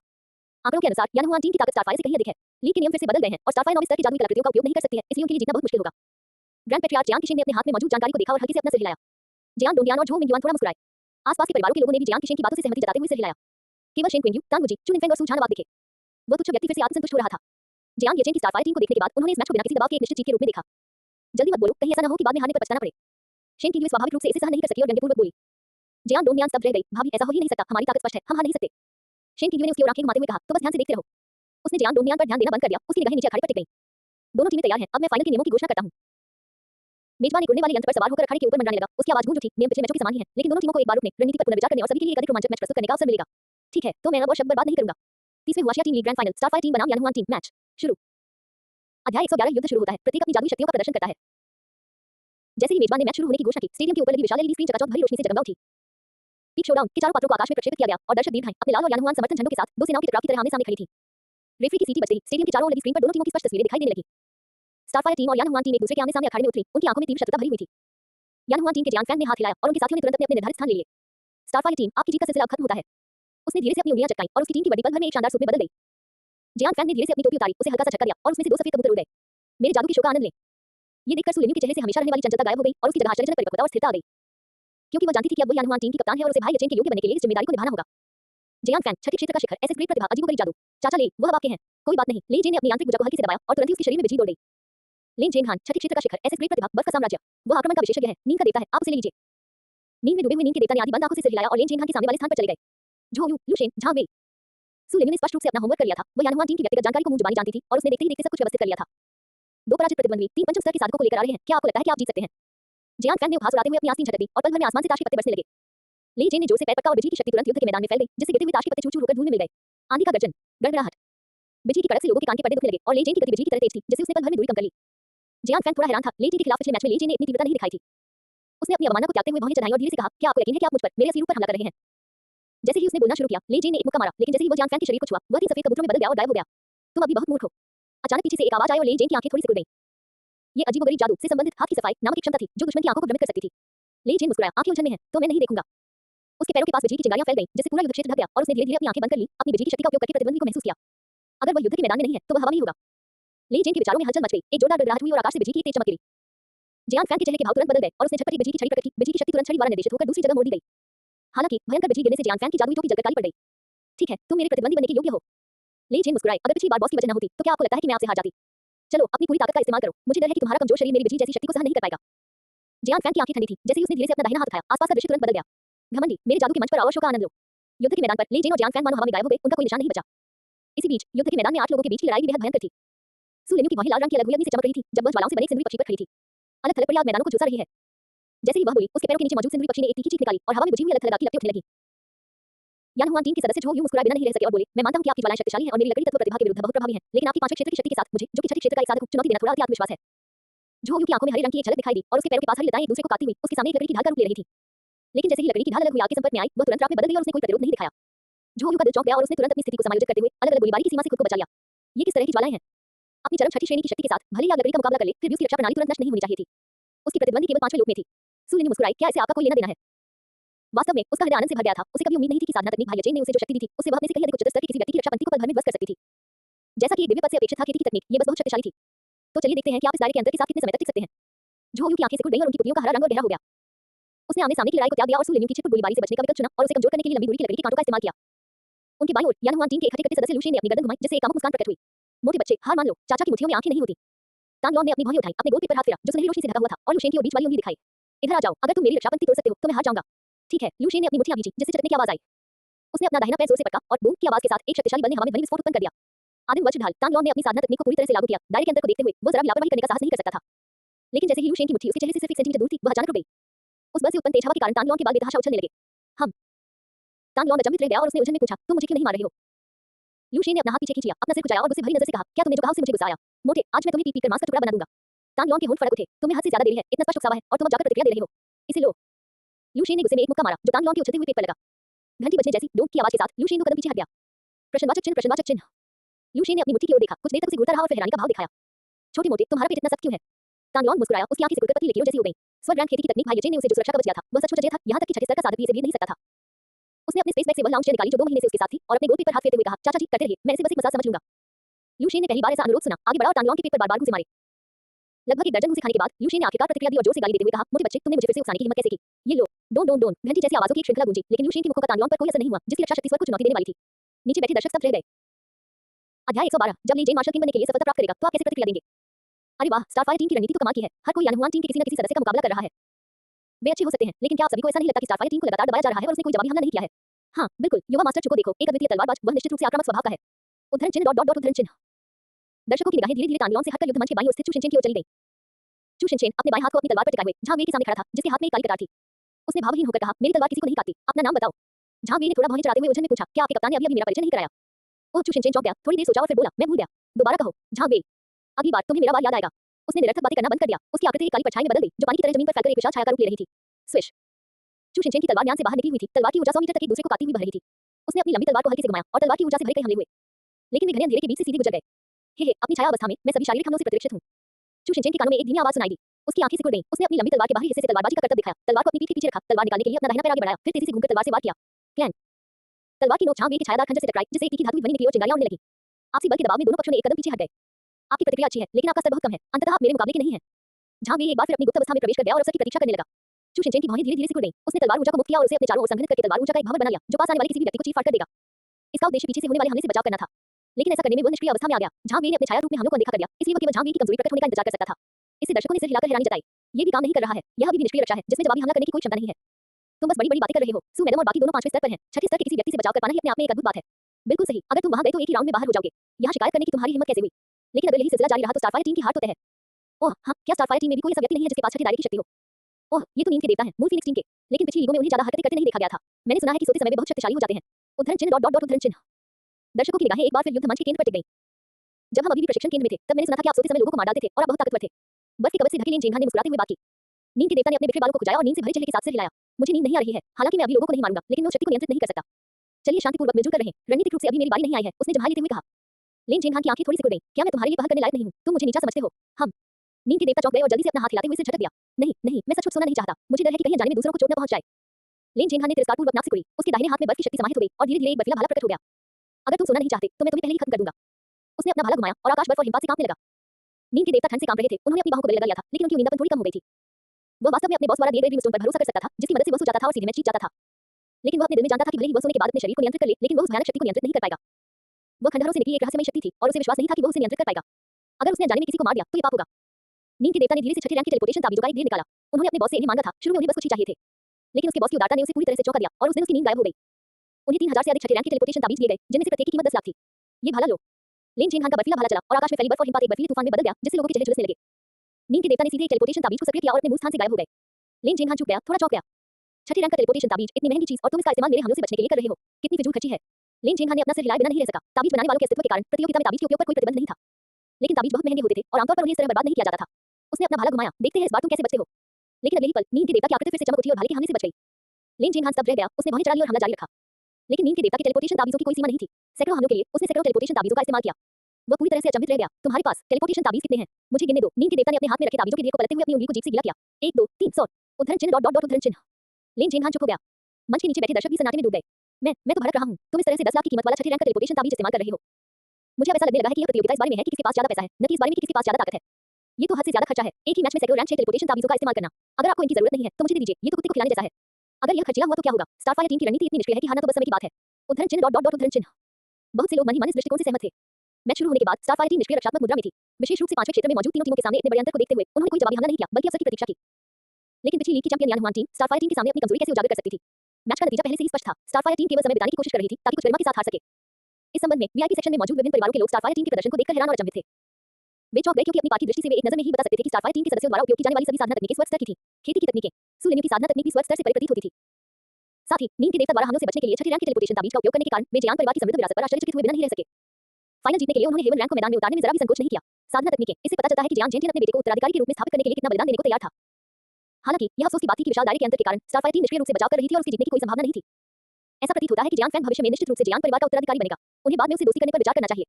विभिन्न परिवारों के लोग दर्शकों में बैठे जियान फैंग की ओर देख रहे थे और मौन भाव से हल्के से सिर हिला रहे थे। उनकी प्रतिक्रिया देखकर जो मिंग युआन और जियांग डोंगयान मुस्कुरा उठे। उन्होंने अभी तक अपने सबसे बड़े दांव खेले भी नहीं थे और स्टारफायर टीम पहले से ही संघर्ष कर रही थी। फैंग निश्चित रूप से चैंपियनशिप जीत जाएगा। इसी बीच बगल में खड़ी शेन की ने धीरे-धीरे अपनी कोमल भौहें सिकुड़ी। वह बहुत हैरान महसूस कर रही थी। शियाओ चेन ने अभी तक नींद के देवता का इस्तेमाल क्यों नहीं किया? अगर यही सिलसिला जारी रहा तो वे निश्चित रूप से हार जाएंगे। उसकी आंखों में चिंता के भाव स्वाभाविक रूप से दिखाई देने लगे। सू झान, तान बुजी और चू निफेन ने भी भौहें चढ़ा ली। उन्हें समझ नहीं आ रहा था कि जियांग येचेन क्या सोच रहा है। दर्शकों के बीच जियांग फैंग बड़े ही दिखावटी अंदाज में चलकर जियांग येचेन के बगल में बैठ गया। यार, तुम्हारी टीम संघर्ष कर रही है। छोटे भाई, ध्यान से देखो, मैं तुम्हें एक जादू का करतब दिखाऊंगा। जियांग येचेन ने हल्की सी मुस्कान बिखेरी, उंगलियां चटकाई और शुभ आशीर्वाद को सील करने वाली स्थानिक शक्ति को हटा दिया। हम जियांग फैंग ने उसकी अजीब हरकतों को देखा और मुस्कुराए बिना नहीं रह सका। यार, मेरा ध्यान खींचने के लिए ये तरीका अपना रहे हो। बहुत ही घटिया हरकत है। गड़गड़ाहट। उसके बोलने से पहले ही साफ आसमान अचानक गरज से बादलों से गिर गया और काले बादलों के भीतर अनगिनत बिजली चमक उठी। हम अखाड़े में मौजूद सभी लोगों ने आसमान की ओर देखा। उनकी आंखों में भय का भाव झलक रहा था। उन्होंने देखा कि बिजली ने जियांग फैंग के जादू के मंच को चीर डाला और दोनों युद्ध के मैदान में लौट आए। बिजली की कड़क के बीच जियांग फैंग पीछे की ओर उड़ गया, खून थूकते हुए गरजते हुए आकाश को अविश्वास से देखता रहा। ये क्या हो रहा है? अचानक से उसकी आभा इतनी तीव्र क्यों हो गई, मानो वह किसी क्रांतिकारी परिवर्तन के लिए तैयार हो। Crack crack. हवा में ही ली जेन ने आश्चर्य से अपनी आंखें खोली, बदलते हुए आकाश को देखा और सदमे का भाव दिखाने से खुद को रोक नहीं पाया। स्वर्ग और पृथ्वी की शक्ति का उपयोग करके स्वर्ग और पृथ्वी में परिवर्तन लाना, यही मार्शल किंग के लिए एक अभूतपूर्व सफलता का अवसर था। क्षेत्र ली जेन दंग रह गया। उसे याद आया कि कल उसके बॉस ने कहा था कि वह आज सफलता हासिल करेगा। उसने पहले तो इसे मजाक समझा था, लेकिन ये सच निकला। अध्याय 113 स्थिति उलट गई। जियांग फैंग चिंतित हो गया। स्वर्ग की शक्ति, दंड स्वरूप गर्जन, सभी भूत प्रेत और राक्षस नष्ट हो जाएं। मैदान पर गरजती बिजली गिरी। ली जेन ने साधना तकनीक का मंत्र पढ़ा, जिसमें उसने आकाश और पृथ्वी की शक्ति का आह्वान किया। पल भर में ही आकाश पूरी तरह से गरजते बादलों से घिर गया, जो बेहद घुटन भरा था। नीचे बैठे दर्शक सभी अचंभित रह गए और उनका चेहरा पीला पड़ गया। अरे बाप रे, मैच के दौरान ही इतनी बड़ी सफलता, टीम लीग के इतिहास में ऐसा पहली बार हुआ है। अचानक मिली सफलता, अप्रत्याशित सफलता से यही उम्मीद थी। स्टारफायर टीम मैच के दौरान मार्शल किंग स्तर तक पहुंच सकती है और हार की स्थिति को तुरंत बदल सकती है। शानदार, शानदार। लेकिन क्या सातवें स्तर से ऊपर के मार्शल आर्टिस्टों के लिए ये लीग निश्चित नहीं है? क्या यह नियमों का उल्लंघन नहीं है? मेरा उल्लंघन मत करो। मैच के दौरान ब्रेकथ्रू के बारे में नियमों में कुछ भी नहीं लिखा है। उद्धरण चिन्ह डॉट डॉट डॉट उद्धरण चिन्ह। ली जेन की उस अद्भुत शक्ति ने, जो आकाश और पृथ्वी की शक्ति का उपयोग करती थी, स्थिति को तुरंत बदल दिया। सभी के चेहरे के भाव तुरंत बदल गए और वे स्टारफायर टीम की ओर झुक गए। आखिरकार छठे और सातवें स्तर के मार्शल किंग के बीच का अंतर पांचवें और छठे स्तर के मार्शल किंग के बीच के अंतर से कहीं अधिक है। सरल शब्दों में कहें तो सातवें स्तर के मार्शल किंग का छठे स्तर के पांच शिखर विशेषज्ञों से लड़ना कोई समस्या नहीं है। वीआईपी सेक्शन में मौजूद विभिन्न परिवारों के लोगों ने भी हैरानी जताई। अखाड़े में ली जेन की अभूतपूर्व जीत के दृश्य को देखकर उन्होंने विश्वास के भाव प्रकट किए। स्टारफायर टीम को वाकई में सरप्राइज देना आता है। बिल्कुल, इसके साथ ही स्टारफायर टीम ने स्थिति को पूरी तरह से पलट दिया है। मुझे डर है कि वे सचमुच चैंपियनशिप जीत जाएंगे। और संयोगवश इस सफलता ने नियमों में मौजूद एक खामी का बखूबी फायदा उठाया। ये वाकई आश्चर्यजनक है। उद्धरण चिन्ह डॉट डॉट डॉट उद्धरण चिन्ह। विभिन्न परिवारों ने तुरंत अपना रुख बदल लिया। वे सभी एक मार्शल किंग और एक ग्रेट ग्रैंड मास्टर के बीच के अंतर को समझ गए थे। इस फाइनल मैच में अब कोई रोमांच नहीं बचा था। शेन की भौहें तन गईं और उन्हें आखिरकार थोड़ी राहत महसूस हुई। उन्होंने नीचे बैठे दर्शकों में शियाओ चेन की ओर देखा। उनके चेहरे पर मुस्कान थी। मेरे बेटे से जैसी उम्मीद थी, वो वाकई बहुत होशियार है। सू झान और अन्य दोनों ने भी हल्के से सिर हिलाया, जिससे अप्रत्याशित लेकिन तर्कसंगत आश्चर्य के भाव प्रकट हुए। केवल झो मिंगयुआन और जियान डोंगमियान को ही इतनी असहजता महसूस हुई मानो उन्होंने गंदी खा ली हो। जियान डोंगमियान ने झो मिंगयुआन को एक नजर देखा और संदेश भेजा, भाई झो, निश्चिंत रहे, हमारे पास अभी भी एक तुरुप का पता है। अगर वे सातवें क्षेत्र में प्रवेश कर सकते हैं, तो यानहुआन भी कर सकता है। झो मिंगयुआन का पहले वाला शांत स्वभाव गायब हो गया और वह अखाड़े को देखते हुए वहीं चला बैठा। काफी देर बाद उसने धीरे से सिर हिलाया। यानहुआन टीम रक्त प्रज्वलन गुप्त तकनीक का उपयोग करके पल भर में 3 मार्शल किंग के बराबर शक्ति प्राप्त कर सकती है। एक मार्शल किंग से निपटना तो उनके लिए कोई समस्या ही नहीं होगी। आशा है अब और कोई जटिलता उत्पन्न नहीं होगी।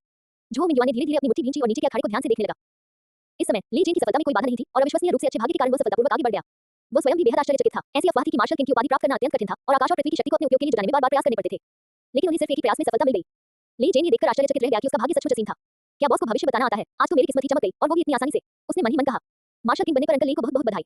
सू लिंग ने उत्साह से कहा, अंकल ली का मार्शल किंग बनना ही उनकी जीत का कारण था। तांगलोन, चुशिनचिन और नीम के देवता सभी ने खुशी जाहिर की और उन्हें अंगूठा ऊपर करके इशारा किया। ली जेन ने शर्माते हुए मुस्कुराते हुए कहा, कप्तान, मुझे मैच खत्म करने दीजिए। उसने धीरे से अपने दाहिने हाथ से काला दस्ताना हटाया, जिससे एक धातु की आंतरिक भुजा दिखाई दी। बूम! इस बार बिजली उससे नहीं निकली, बल्कि आकाश से गिरी, जिसकी शक्ति भयावह थी। जियान फैन ने अपना सीना पकड़ लिया और अपने सभी साथियों को याद किया। ली जेन द्वारा छोड़े गए दबाव से उनके दिल बैठ गए और यहाँ तक कि अपने पैरों को उठाना भी धीमा लगने लगा। क्या यही अंतर एक मार्शल किंग और एक ग्रेट ग्रैंड मास्टर के बीच का है? कितनी बेबसी का एहसास। जियान फैन, बॉस के बिना यानहुआन टीम को आज जो सम्मान प्राप्त है, वह नहीं मिलता। लेकिन तुम गद्दारों, आज मैं तुम्हें खेल से बाहर कर दूंगा। ली जेन बिजली के एक तेज झटके में नहा गया। उसके बाद धीरे-धीरे खड़े हो गए और बिजली उसके पूरे शरीर में दौड़ने लगी। जैसे ही वह अपना सबसे शक्तिशाली हमला करने वाला था, दर्शकों में बैठे जियान फैन खड़े हो गए और चिल्लाए, मेजबान, यानहुआन टीम टाइम आउट का अनुरोध करती है। हैं? सभी लोग स्तब्ध रह गए और ली जेन ने भी अपनी हरकतें रोक दी। मैच का भरपूर आनंद ले रहे मेजबान ने असंतोष व्यक्त किया, लेकिन यह मैच का नियम था। यानहुआन टीम ने टाइम आउट लिया है, कृपया 3 मिनट में मैदान में वापस आएं। जियान फैन ने हल्के से सिर हिलाया, फिर जियांग येचेन की ओर मुड़कर कहा, यार, क्या तुम्हें लगता है कि तुम जीत गए? मेरी अनुमति के बिना तुम नहीं जीत पाओगे।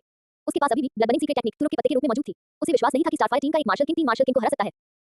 जियांग फैन एक अप्रिय चेहरे के साथ खड़ा हुआ और यानहुआन टीम के साथ रणनीति पर चर्चा करने के लिए तैयारी क्षेत्र की ओर चल पड़ा। दूसरी ओर जियांग येचेन बिल्कुल भी विचलित नहीं हुआ। हालांकि उसे पता था कि जियांग फैन के पास एक बैकअप प्लान है, लेकिन उसे इसकी ज्यादा परवाह नहीं थी। फाइनल में गॉड ऑफ स्लीप ही अंतिम हथियार था। रणनीति बनाने में उन्होंने कभी भाग नहीं लिया। ये काम हमेशा सुलिंग करती थी। उसे स्टारफायर पर भरोसा था, ठीक वैसे ही जैसे स्टारफायर को उस पर भरोसा था। इस तरह का विश्वास एक ऐसी भावना थी जिसका अनुभव उन्होंने अपने पिछले जीवन में यानहुआन, फीनिक्स टीम और फीनिक्स टीम की साधना के दौरान नहीं किया था और यह बहुत ही अजीब था। जियांग येचेन ने अखाड़े की ओर देखा, उसके होठों पर धीरे-धीरे मुस्कान फैल गई। जियांग फैन के टाइम आउट से नीचे बैठे दर्शक बेहद असंतुष्ट थे। स्टारफायर के पास पहले से ही एक मार्शल किंग है, तो यानहुआन किस लिए लड़ रहा है? बस आत्मसमर्पण कर दो, इस टाइम आउट का क्या मतलब है? ये बहुत ही पेचीदा है। क्या ऐसा हो सकता है कि यानहुआन टीम के पास कोई और तुरुप का पत्ता हो? एक मार्शल किंग को हराने के लिए किस तरह का तुरुप का पत्ता काम आ सकता है? बताओ तो सही। वास्तव में मार्शल किंग के प्रकट होने के साथ यानहुआन टीम के पास जीतने का कोई मौका नहीं है।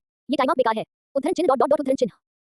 मैच की तैयारी के क्षेत्र में जियांग फैन ने अपने सामने खड़ी यानहुआन टीम को देखा और ठंडे लहजे में कहा, तुम्हारे पास 2 मिनट और हैं। तुरंत रक्त प्रज्वलन गुप्त तकनीक को सक्रिय करो। बाद में जब तुम मंच पर जाओगे तो सीधे अपनी शक्ति बढ़ाओगे। ये सुनकर जियांग फैन और अन्य लोगों ने सिर हिलाकर सहमति जताई। अब जीतने के लिए ब्लड बनिंग सीक्रेट टेक्निक ही उनका एकमात्र मौका था। वे पांचों तुरंत पालथी मारकर बैठ गए और रक्त प्रज्वलन गुप्त तकनीक का अभ्यास करने लगे, जिससे उनके पूरे शरीर की ऊर्जा और रक्त तुरंत बनने लगा। बेंच पर बैठी लिनवान कोने में अकेली बैठकर मैच देख रही थी। उसकी उपस्थिति का उद्देश्य यानहुआन टीम द्वारा लगभग जीत हासिल कर लेने के बाद स्टारफायर टीम को अपमानित करना था। यदि रक्त प्रज्वलन गुप्त तकनीक सीधे यानहुआन को 3 मार्शल राजाओं की शक्ति प्रदान कर सकती, तो जियांग येचेन की स्टारफायर टीम की जीतने की कोई संभावना ही नहीं होती। बहुत अच्छा। जियांग फैन ने यानहुआन टीम की बढ़ती हुई आभा को देखा, उसके होठों पर हल्की सी मुस्कान थी। अरे यार, 3 मार्शल किंग की ताकत के साथ देखते हैं तुम कैसे जीतते हो। अध्याय 114, 3 वीर राजाओं, तुम्हें लगता है तुमने जीत हासिल कर ली है, लेकिन अगर नीम का देवता सो गया तो तुम फट जाओगे। 2 अध्यायों को मिलाकर एक अध्याय बनाया गया है। 3 मिनट पलक झपकते ही बीत गए। यानहुआन टीम की वर्दी पहने हुए तैयारी क्षेत्र से मैदान में वापस लौट आई। नीचे बैठे दर्शक उनका मजाक उड़ाने से खुद को रोक नहीं पाए। मुझे लगा था कि वे कोई अंतिम चाल चलने वाले हैं, लेकिन पहले से कोई बदलाव नहीं हुआ है। तुम्हें क्या पता, यानहुआन टीम तो चैंपियन टीम है। एक नई टीम से हारना उनके लिए अपनी इज्जत बचाने के लिए टाइम आउट लेना जायज है। हां हां, मुझे तो कुछ गड़बड़ लग रही है। देखो, जब यानहुआन टीम पहले निकली थी तो उनकी आंखों में घबराहट और डर साफ दिख रहा था, लेकिन अब वे आत्मविश्वास से भरे हुए हैं, मानो उन्हें जीत का पूरा यकीन हो। ऐसा ही लगता है। क्या सच में यानहुआन टीम के पास कोई तुरुप का पता है? उद्धरण चिन्ह डॉट डॉट डॉट उद्धरण चिन्ह। यानहुआन टीम के व्यवहार में आए बदलाव को सभी ने तुरंत नोटिस किया और अपनी कल्पनाओं को बेकाबू होने दिया। यानहुआन टीम के युद्ध मंच पर वापस आने के बाद मेजबान ने कहा, यानहुआन टीम, क्या आप तैयार हैं? जियांग फैन ने ऊपर देखा, उसकी आंखों में एक अजीब सी हत्या की मंशा थी और उसने मेजबान को भारी मन से सिर हिलाकर सहमति दी। तो फिर मैच जारी रहने दीजिए। मेजबान की आवाज बेहद तेज थी। अखाड़े में ली जेन ने 3000 गर्जनापूर्ण चाली शुरू की और युद्ध का मैदान पर घर में बिजली की शक्ति से घिर गया। जियांग फैन, क्या तुम्हें अभी भी लड़ने की जरूरत है? उसकी आवाज थोड़ी ठंडी थी और उसके मार्शल किंग का दबाव पूरे परिसर में फैल गया। यानहुआन टीम के 5 सदस्यों ने ठंडी मुस्कान दिखाई। ली जेन, क्या तुम्हें लगता है कि मैच के दौरान केवल तुम ही मार्शल किंग के पद तक पहुंच सकते हो? जियांग फैन ने धीरे से अपना हाथ उठाया, उसके जादू के वस्त्र दिखाई दिए। स्टारफायर, एक हास्यास्पद प्रदर्शन का स्वागत करने के लिए तैयार हो जाओ। जैसे ही उसने बोलना शुरू किया, यानहुआन टीम के सभी 5 सदस्यों ने एक साथ रक्त प्रज्वलन गुप्त तकनीक को सक्रिय कर दिया और उनके शरीर के भीतर की ऊर्जा और रक्त रूप से उबलने लगे। अचानक आकाश सफेद बादलों से ढक गया और धीरे-धीरे हंस के पंखों जैसी बर्फ गिरने लगी। युद्ध के मैदान की जमीन अचानक लकड़ी की लताओं से घिर गई और विशालकाय पेड़ उगाए, जिससे मैदान हरे भरे मैदान में बदल गया। और इससे भी ज्यादा हास्यास्पद बात यह थी कि जियांग फैन जादू की टोपी पहने हुए शून्य लोक में प्रवेश कर गया और पोकर कार्ड बिखेरने लगा, मानो वह किसी प्रकार का अनुष्ठान कर रहा हो। स्टारफायर टीम की आंखें अचानक से खुल गईं। उन्होंने यानहुआन टीम की आभा को तेजी से ऊपर उठते हुए देखा, जो केवल एक मार्शल किंग के पास होनी चाहिए ऐसी प्रतिभा को संघनित कर रही थी, और उनके दिल चौंक गए। नहीं, वे भी मार्शल किंग बनने की राह पर आगे बढ़ रहे हैं। ली जेन ने भौहें चढ़ाते हुए कहा। तांग लॉन के चेहरे पर पिकी हीरो वाला सदमा साफ झलक रहा था। अरे नहीं, ये तो जायज है। ये लोग मार्शल किंग बनने की उपलब्धि को ऐसे ही नजरअंदाज कर रहे हैं जैसे कुछ हुआ ही नहीं। नहीं, चू शिनचेन ने अपना सिर हिलाया। उसकी आंखों में बैंगनी काली चमक थी, मानो वह चीजों के सार को देख रहा हो। वे मार्शल किंग के स्तर तक नहीं पहुंच रहे हैं, लेकिन अस्थायी रूप से मार्शल किंग की शक्ति धारण कर रहे हैं। उन्होंने अवश्य ही कोई विशेष साधना तकनीक अपनाई होगी। क्या ये धोखा नहीं है? तांग लॉन हैरान था। सु लिन्यू ने सिर हिलाते हुए कहा, प्रतियोगिता के नियमों में साधना तकनीकों पर कोई प्रतिबंध नहीं है। हालांकि इस तरह की साधना तकनीकें जो अस्थायी रूप से शक्ति बढ़ाती हैं, एक मार्शल आर्टिस्ट की क्षमता को अत्यधिक नुकसान पहुंचाती हैं। कोई भी मार्शल आर्टिस्ट कभी भी इस तरह की साधना तकनीक का अभ्यास करके अपने स्वयं के मार्शल दांव मार्ग को नष्ट करने के लिए तैयार नहीं हुआ है, इसलिए यह नियमों में निर्दिष्ट नहीं है। हे भगवान, जीतने के लिए यानहुआन टीम अपने मार्शल दांव मार्ग से जुआ खेल रही है। तांग लॉन ने गुस्से में बड़बड़ाए बिना नहीं रह सका। नीचे बैठे दर्शकों ने भी हैरानी भरे भाव दिखाए। स्वर्ग और पृथ्वी की शक्ति को उधार लेकर अपना स्वयं का प्रतिभा क्षेत्र बनाना, यह एक ऐसी क्षमता है जो केवल एक मार्शल किंग के पास होती है। नहीं, ये कैसे हो सकता है कि टाइम आउट लेने के बाद यानहुआन टीम के शिखर 6 क्षेत्र के तीनों सदस्य मंच पर ही मार्शल किंग के स्तर तक पहुंच रहे हैं। ये तो वैज्ञानिक नहीं है। इससे भी बढ़कर टीम के अन्य 2 सदस्यों की आभा भी तेजी से छठे लोक के शिखर की ओर बढ़ रही है। क्या ऐसा हो सकता है कि यानहुआन टीम अपनी शक्ति छिपा रही हो? नहीं, यानहुआन टीम के तीनों सदस्यों के पास केवल मार्शल किंग की शक्ति है। उन्होंने स्टारफायर टीम के लिए जेन की तरह सचमुच स्वर्ग और पृथ्वी की शक्ति उधार नहीं ली है। उन्होंने अवश्य ही कोई ऐसी साधना तकनीक विकसित की होगी जिससे उनकी शक्ति बढ़ती है। क्या यानहुआन टीम अपने मार्शल दांव मार्ग को ही तोड़ देगी? इस तरह की साधना तकनीक तो एक तरह से निश्चित कला है। इसे करने के बाद उनका भविष्य का स्तर एक इंच भी आगे नहीं बढ़ पाएगा। उद्धरण चिन्ह उद्धरण चिन्ह। यानहुआन टीम द्वारा जीत के लिए अपने मार्शल दांव मार्ग को दांव पर लगाने के कृत्य का सामना करते हुए ऊंचे मंच पर मौजूद लीग अध्यक्ष का चेहरा लाल हो गया और वह क्रोधित हो गए। इस लीग में आखिर चल क्या रहा है? हर कोई नियमों में मौजूद खामियों का फायदा उठा रहा है। शाओ वांग ने फाइनल के तुरंत बाद टीम लीग के नियमों में पूरी तरह से सुधार करने के लिए एक नया लीग नियम निर्माण समूह स्थापित किया। जी हां, अध्यक्ष महोदय। वीआईपी क्षेत्र में मौजूद विभिन्न परिवारों के लोगों ने कोई हैरानी नहीं दिखाई, बल्कि गंभीर भाव प्रदर्शित किए। उन्होंने लगभग एक ही समय पर झो मिंजुआन की ओर देखा, जो पहली पंक्ति में बैठी थी। दर्शकों को शायद रक्त चलाने की गुप्त तकनीक के बारे में पता न हो, लेकिन वे इसके बारे में अच्छी तरह से जानते थे। हालांकि सबसे दिलचस्प बात यह थी कि जियान परिवार के युवा मास्टर जियान फैन की टीम झो परिवार की निश्चित कला का अभ्यास क्यों करेगी। जियान परिवार के मुखिया जियान किशिंग खड़े हुए और भौहें चढ़ाते हुए बोले, यानहुआन टीम को झो परिवार की निश्चित कला के बारे में कैसे पता चला? मुझे इसका अच्छा स्पष्टीकरण दीजिए। उन्होंने जियान फैन को उत्तराधिकारी पद के लिए दावेदारी करने की अनुमति दी, लेकिन वे ऐसा करने के लिए अन्य परिवारों के साथ मिलीभगत को बर्दाश्त नहीं कर सके। जैसे ही ये शब्द निकले, सबकी निगाहें जियान पर टिक गईं। बाद वाले व्यक्ति के मन में थोड़ी घबराहट सी पैदा हो गई। हालांकि झो मिंजुआन सबसे पहले खड़ा हुआ और मुस्कुराते हुए बोला, ये तो बस एक व्यापारिक सौदा है। उसने मेरे झो परिवार की निश्चित कला के लिए पैसे दिए और मैं इसे बेचने को तैयार था। इसमें समस्या क्या है? जियान किशिंग ने गहरी भौहें चढ़ा ली, उसकी निगाहें सुई की तरह चुभ रही थी। डोंगयान, क्या ये सच है? जियान डोंगयान ने कड़े स्वर में सिर हिलाया, लेकिन वह अच्छी तरह जानता था कि कुलपति उस पर विश्वास नहीं करेंगे। हालांकि लीग चैंपियन के रूप में जियान परिवार के उत्तराधिकारी की घोषणा पहले ही हो चुकी थी। जब तक फैंगर जीत जाता, परिणाम वही रहता। सफेद बालों वाले जियान किशिंग ने ठंडी सी सांस ली और धीरे-धीरे अपनी सीट पर वापस बैठ गए। सभी परिवारों के लोग उपस्थित थे और ऐसे पारिवारिक मामलों को यहाँ अपमानित नहीं किया जा सकता था। शेन की इस बात से भली भांति परिचित थी। अगर जियान डोंगयान उनके पति का छोटा भाई न होता, तो वह उससे बहुत पहले ही निपट चुकी होती। उसने गहरी सांस ली, उसकी आंखों में थोड़ी चिंता झलक रही थी जब उसने अखाड़े की ओर देखा। झो परिवार की रक्त प्रज्वलन गुप्त तकनीक मार्शल आर्टिस्ट की क्षमता को समाप्त करने के अलावा उसे उड़ते हुए और रक्त के उन्माद में डाल देती है, जिससे घातक हमले होते हैं। शाओ चेन, जल्दी करो, नींद के देवता को अपना कदम उठाने दो। इस समय अखाड़े में यानहुआन टीम की ताकत में अचानक वृद्धि के साथ स्टारफायर टीम एक बार फिर निष्क्रिय अवस्था में आ गई। जियान फैंग और लेन जेन ने मिलकर ले जेन पर हमला किया। वे जानते थे कि रक्त प्रज्वलन गुप्त तकनीक द्वारा बढ़ाई गई मार्शल किंग की शक्ति एक सच्चे मार्शल किंग के सामने कुछ भी नहीं थी। फिलहाल ले जेन को दबाने का एकमात्र तरीका दो बनाम एक दृष्टिकोण था। बर्फ और हिम ब्लेड में बदल जाते हैं, चलो। बर्फ की कवच से ढके लेन जेन ने बर्फ और हिम से भरे आकाश को नियंत्रित करते हुए उसे तलवारों में बदल दिया और ले जेन पर वार किया। बाद वाले ने दहाड़ मारी और बिजली की शक्ति चारों ओर फैल गई, जिससे अनगिनत बर्फ की धारें चकनाचूर हो गईं। लेकिन उसके तुरंत बाद पोकर कार्ड भी तलवारों की तरह उड़ने लगे। अपने हमलों को तेजी से जोड़ने में असमर्थ ले जेन केवल लगातार 3000 थंडर मूवमेंट्स का उपयोग करके उन पोकर कार्डों से बच सकता था जो घनी बूंदों की तरह बरस रहे थे। ले जेन को सांस लेने का भी मौका नहीं दिया। उसने अपना बर्फीला भाला जमीन में गाड़ दिया और बर्फ की आत्मा की शक्ति युद्ध के मैदान में फैल गई। ले जेन को तुरंत अपने पैरों में जकड़न महसूस हुई और उसकी गति बहुत धीमी हो गई। एक पोकर कार्ड उसके चेहरे को छूकर निकल गया और खून का एक स्पष्ट धब्बा धीरे-धीरे रिसने लगा।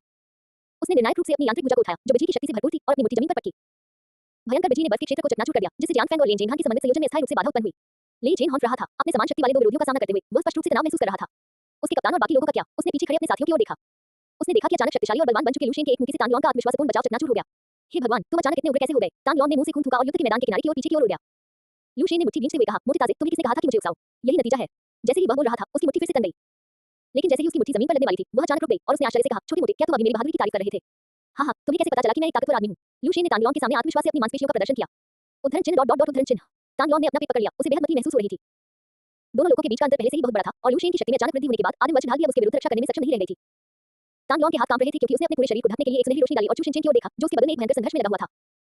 अचानक शक्तिशाली हो चुके शैडो असेसिन झांग वेई का सामना करते हुए उसे पहले से ही कई चोटें लगी थी। चू शिनचेन ने हताशा में अपनी राक्षसी आंखों को सक्रिय किया, लेकिन वह मुश्किल से ही झांग वेई के निशान पकड़ सका। 10,000 तलवारें उठ खड़ी हुईं। उसके पास कोई विकल्प नहीं था। तलवार की ऊर्जा असंख्य पारदर्शी लंबी तलवारों में परिवर्तित हो गई, जो तेजी से उसके शरीर के चारों ओर उड़ने लगी। इससे अंततः शैडो असेसिन झांग वेई के आगे बढ़ने के रास्ते पर रोक लग गई। चू शिनचेन ने अपनी लंबी तलवार को जमीन में गाड़ दिया, हाँफते हुए उसका चेहरा पीला पड़ गया क्योंकि उसने अपने शरीर पर लगे खंजर के घावों को देखा। उसने धीरे से ऊपर देखा, ये सोचते हुए कि उसका कप्तान मार्शल किंग की शक्ति रखने वाले झोयू का सामना कर रहा है, और उसने तुरंत उधर देखा। लेकिन अप्रत्याशित रूप से मार्शल किंग की शक्ति होने के बावजूद झोयू अपने विपरीत गुणों के कारण सुलिन्यू की प्रचंड अग्नि का सामना नहीं कर सकी। दूरी बनाए रखने के लिए वो केवल लंबी दूरी के हमलों पर ही निर्भर रह सकता था। तुम किस तरह की संकी हो? ये ज्वाला मेरे हमलों को कैसे नष्ट कर सकती है? अपनी रक्त प्रज्वलित अवस्था में झोयू थोड़ा टूट चुका था। उसके पास अब एक मार्शल किंग की ताकत थी, लेकिन फिर भी वो सुलिन्यू को कोई खास नुकसान नहीं पहुंचा सका। क्योंकि इस ज्वाला ने लकड़ी के बारे में उसकी अपनी समझ को भी जलाकर राख कर दिया था, इसलिए धधकते आग के संपर्क में आने पर उसके सभी हमले बेअसर हो गए। भले ही आग लकड़ी का मुकाबला कर ले, फिर भी उसे दो प्रमुख लोगों को पार करके लड़ने में सक्षम नहीं होना चाहिए। झोयू तो हैरान थी, साथ ही सुलिन्यू को भी यकीन नहीं हो रहा था कि ब्लेजिंग फायर इतनी शक्तिशाली होगी। अपनी पांचों लोगों की शक्ति के साथ लकड़ी तत्वीय प्रतिभा वाले मार्शल किंग को दबाना उसके लिए कोई समस्या नहीं थी। खेती की तकनीक भाई येचेन ने उसे जो दिया वो सचमुच बहुत अद्भुत था। अखाड़े में सुलिन्यू को लड़ने में सबसे आसानी हो रही थी, लेकिन इसके बावजूद स्टारफायर के लिए नुकसानदेह स्थिति में पहुंचना तय था। नीचे बैठे दर्शकों ने खेदपूर्वक सिर हिलाया। सच कहूं तो मुझे यानहुआन टीम की हरकतें बिल्कुल पसंद नहीं है, लेकिन प्रतियोगिता के नियम ऐसे ही हैं, अफसोस। हाँ, स्टारफायर टीम ने वाकई फाइनल तक पहुंचने के लिए कड़ी मेहनत की, उनकी ताकत पर कोई संदेह नहीं है, लेकिन ये दुख की बात है कि वे फिर भी हारने वाले हैं। देखो, भले ही वे हार रहे हों, लेकिन उनका हार मानने का कोई इरादा नहीं है। यही तो एक टीम की भावना है। परिणाम चाहे जो भी हो, स्टारफायर टीम मेरे दिल में पहले से ही चैंपियन है। आगे बढ़ो स्टारफायर टीम। ठीक है, चलो स्टारफायर टीम। उद्धरण चिन्ह डॉट डॉट डॉट उद्धरण चिन्ह। अचानक पूरे आयोजन स्थल पर जयकारों की लहर दौड़ गई। लोग स्टारफायर टीम का झंडा लहरा रहे थे, ढोल बजा रहे थे और मंच पर स्टारफायर टीम के लिए नारे लगा रहे थे। अखाड़े में मौजूद स्टारफायर टीम के पांचों सदस्य स्तब्ध रह गए।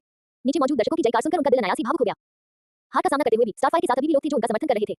ऐसा प्रतीत होता है कि उन्हें प्रतियोगिता का अर्थ समझ आ गया था। सुलेनी ने पीछे खड़े नीम के देवता की ओर मुड़कर देखा और कहा, नीम के देवता, समय आ गया है। दर्शकों की जयकार के बीच नीम के देवता का ध्यान भंग हुआ और उन्होंने अपने कप्तान की ओर देखा, जो ज्वालाओं से बने सिंदूरी पक्षी पर कदम रख रहा था। उसका हाथ थोड़ा कांप रहा था और उसकी आंखों में डर की झलक दिखाई दे रही थी। भले ही उसका मन से विचलित न हुआ हो, लेकिन उसे यकीन नहीं था कि वह उस शक्ति को नियंत्रित कर पाएगा। अगर उसने गलती से किसी को मार दिया तो क्या होगा? फिर क्या होगा? लेकिन अब सब लोग मेरा इंतजार कर रहे हैं, मैं अब और देर नहीं कर सकता। वह अपने साथियों के भरोसे को नहीं तोड़ सकता था और नहीं वह उस समय के अपने बॉस की दयालुता को ठुकरा सकता था। नीम के देवता ने राहत भरी मुस्कान बिखेरी, धीरे-धीरे अपनी आंखें बंद की और धीरे से जमीन पर गिर पड़े। इस दृश्य को देखकर दर्शकों की तालियां भी अचानक रुक गईं। इस सुंदर लड़के में क्या खराबी है? यह न केवल बेकार और बोझ है, बल्कि यानहुआन टीम ने इसे बुरी तरह डरा रखा है। स्टारफायर टीम की हार का असली कारण ये खूबसूरत लड़का है। पूरे मैच में उसका कोई प्रभाव नहीं था। मुझे सच में नहीं पता कि यंग मास्टर जियांग ने उसे स्टारफायर टीम में क्यों रखा। बिल्कुल, अगर मैं होता तो उसे बहुत पहले ही निकाल देता। उसके पास 6 स्तरों की शक्ति है लेकिन वो कोई मेहनत नहीं करता। मुझे तो शक है कि वह यानहुआन टीम द्वारा किराए पर लिया गया एक अभिनेता है। उद्धरण चिन्ह डॉट डॉट डॉट उद्धरण चिन्ह। अचंभित दर्शकों ने तुरंत स्टारफायर टीम की हार का दोष नीम के देवता पर डाल दिया, जिसने पूरे समय कोई प्रयास नहीं किया था। वीआईपी क्षेत्र में मौजूद विभिन्न परिवारों के लोगों ने भी स्टारफायर टीम के प्रदर्शन पर हल्के से सिर हिलाया। केवल शेन किगुए, तांग गुची और चुन इनफेन के होंठ धीरे-धीरे ऊपर की ओर मुड़े, जो आगामी मैच में बेहद दिलचस्पी दिखाते प्रतीत हो रहे थे। इससे जो मिंगयुआन के दिल में एक बेचैनी भरी आशंका पैदा हो गई और उसकी नजर नीम के देवता पर पड़ी, जो अखाड़े में बेहोश पड़े थे। उसने सोचा, जो व्यक्ति डर के मारे बेहोश हो गया था, उसे किस बात की चिंता हो सकती है? लेकिन शेन किगुए और अन्य लोग इतने आत्मविश्वासी क्यों थे? जो मिंगयुआन ने थोड़ा सा भौहें से कुड़ी। दूसरी ओर जियांग डोंगयान खुशी से झूम रहा था, इतना उत्साहित था कि वह एक जगह स्थिर नहीं बैठ पा रहा था। ली चैंपियन फैंगर का था और वह जियांग परिवार का भावी उत्तराधिकारी होगा। आखिरकार उसकी योजना सफल हो गई। हाँ हाँ। इस समय दर्शकों में बैठे जियांग फैन ने भी हल्की सी मुस्कान बिखेरी और जियांग येचेन की ओर मुड़कर कहा, यार हार मान लो, अब तुम्हारे पास पासा पलटने का कोई मौका नहीं है। वह धीरे-धीरे करीब आया और जियांग येचेन की थोड़ी पकड़ने की कोशिश में हाथ बढ़ाया। बाद वाले ने घृणा से मुंह फेर लिया और ऐसा भाव दिखाया मानो किसी मूर्ख को देख रहा हो, अगर तुम बीमार हो तो इलाज करवा लो। मेरे साथ ये घिनौने खेल मत खेलो, वरना मैं तुम्हारी पिटाई कर दूंगा। हे यार, नखरे दिखा रहे हो। जियांग फैन ने हाथ पीछे खींचते हुए मुस्कुराते हुए ठंडे स्वर में कहा, मैंने तुमसे कहा था, ऐसी कोई चीज नहीं है जिस पर मैं नजर डालूं और उसे हासिल न कर सकूं। बेवकूफ, जियांग येचेन ने हंसते हुए कहा, शो तो अभी शुरू हुआ है। उसकी नजर सोते हुए नीम के देवता पर पड़ी। हम जियांग फैन असमंजस में दिख रहा था। उसने जियांग येचेन की निगाह का पीछा करते हुए नीम के देवता की ओर देखा, जो मंच पर बेहोश हो गया था। उसके होठों पर तुरंत एक तिरस्कारपूर्ण मुस्कान आ गई। यार, मैं इस व्यक्ति को जानता हूं, ये फीनिक्स टीम का पूर्व सदस्य है ना? मैंने हुआंग यू को ये कहते सुना है कि सोते समय वह और मजबूत हो जाता है, लेकिन वह कितना मजबूत हो सकता है? यानहुआन टीम में अब 3 मार्शल किंग स्तर के शक्तिशाली योद्धा हैं। क्या वह पल भर में यानहुआन टीम को खत्म कर सकता है? यार, तुम मुझे खूब हंसाते हो। अब से मैं जियांग परिवार का उत्तराधिकारी बनूंगा। हम जैसे ही जियांग फैन शेखी बघाने और उपहास उड़ाने ही वाला था, पर झपकते ही उसने देखा कि नीम का देवता, जो डर के मारे बेहोश हो गया था, गायब हो गया था। प्रश्नवाचक चिन्ह प्रश्नवाचक चिन्ह प्रश्नवाचक चिन्ह। नीचे बैठे दर्शक भी सवालों से भरे हुए थे। छोटे शैतान, चुप रहो। एक अलौकिक आवाज पूरे अखाड़े में गूंज उठी, मानो किसी सपने से आ रही हो। फिर नीम के देवता धीरे-धीरे शून्य लोक से बाहर निकले। उनके चारों ओर अनगिनत सफेद धागे घूम रहे थे, स्वप्निल और अलौकिक, मानो मैं स्वयं एक सपना हूं। कप्तान, आप सभी ने कड़ी मेहनत की है, बाकी सब मुझ पर निर्भर है। ग्रीनस्टोन की शक्ति बढ़ने के साथ नीम के देवता ने स्टारफायर टीम के सदस्यों की ओर देखा और धीरे-धीरे बोले। पल भर में पूरा परिसर सन्नाटे में डूब गया। वीआईपी क्षेत्र में मौजूद विभिन्न परिवारों के सभी लोगों के चेहरे पर सदमे के भाव दिखाई दिए। वो सफेद धागे, वे कानून की शक्ति हैं। अध्याय 115 ईश्वर द्वारा प्रतिज्ञाबद्ध व्यक्ति हत्या के स्वप्न घाटी से बाहर निकलता है। यह एक ऐसी घटना है जो तभी घटित होती है जब कोई कानून की शक्ति को समझता है। आखिर यह व्यक्ति कौन है? विभिन्न परिवार खड़े हो गए और शून्य लोक में स्थित नीम के देवता को अविश्वास से भरी निगाहों से देखने लगे। पिछली बार जियांग परिवार के जन्मदिन के भोज के दौरान उन्होंने स्वयं सफेद धागों को देखा था जो जियांग जेनजिन को तब घेर लेते थे जब वह विधि की शक्ति को समझ लेता था। लेकिन यह एक ऐसा नियम था जिसे केवल मार्शल गॉड से ऊपर की सफलता प्राप्त करने के बाद ही समझा जा सकता था, यानी अनुसंधान संस्थान के दस्तावेजों में उल्लिखित अर्धदेव का दर्जा हासिल करने के बाद ही। स्टारफायर टीम के आंकड़ों से पता चला कि उच्चतम स्तर केवल छठे स्तर पर एक महान ग्रैंडमास्टर का था। क्या ऐसा हो सकता है कि विधि को समझने के लिए मार्शल गॉड तक पहुंचने की कोई बड़ी उपलब्धि आवश्यक न हो? जल्दी जाओ और इस व्यक्ति के बारे में छानबीन करो। शेन किगुए की आंखों में अविश्वास का भाव था जब उसने हवा में मौजूद नीम के देवता को देखा और उसे अपनी तुच्छता का एहसास हुआ। इसमें कोई आश्चर्य की बात नहीं है कि पिछली बार मुझे भी उसके सपने को दबाने में संघर्ष करना पड़ा था, चुन इनफेन ने भौहें चढ़ाते हुए कहा। हालांकि तांग गुजी ने अपनी अंगूठी घुमाई और उनके होठों के कोने पर एक मुस्कान आ गई।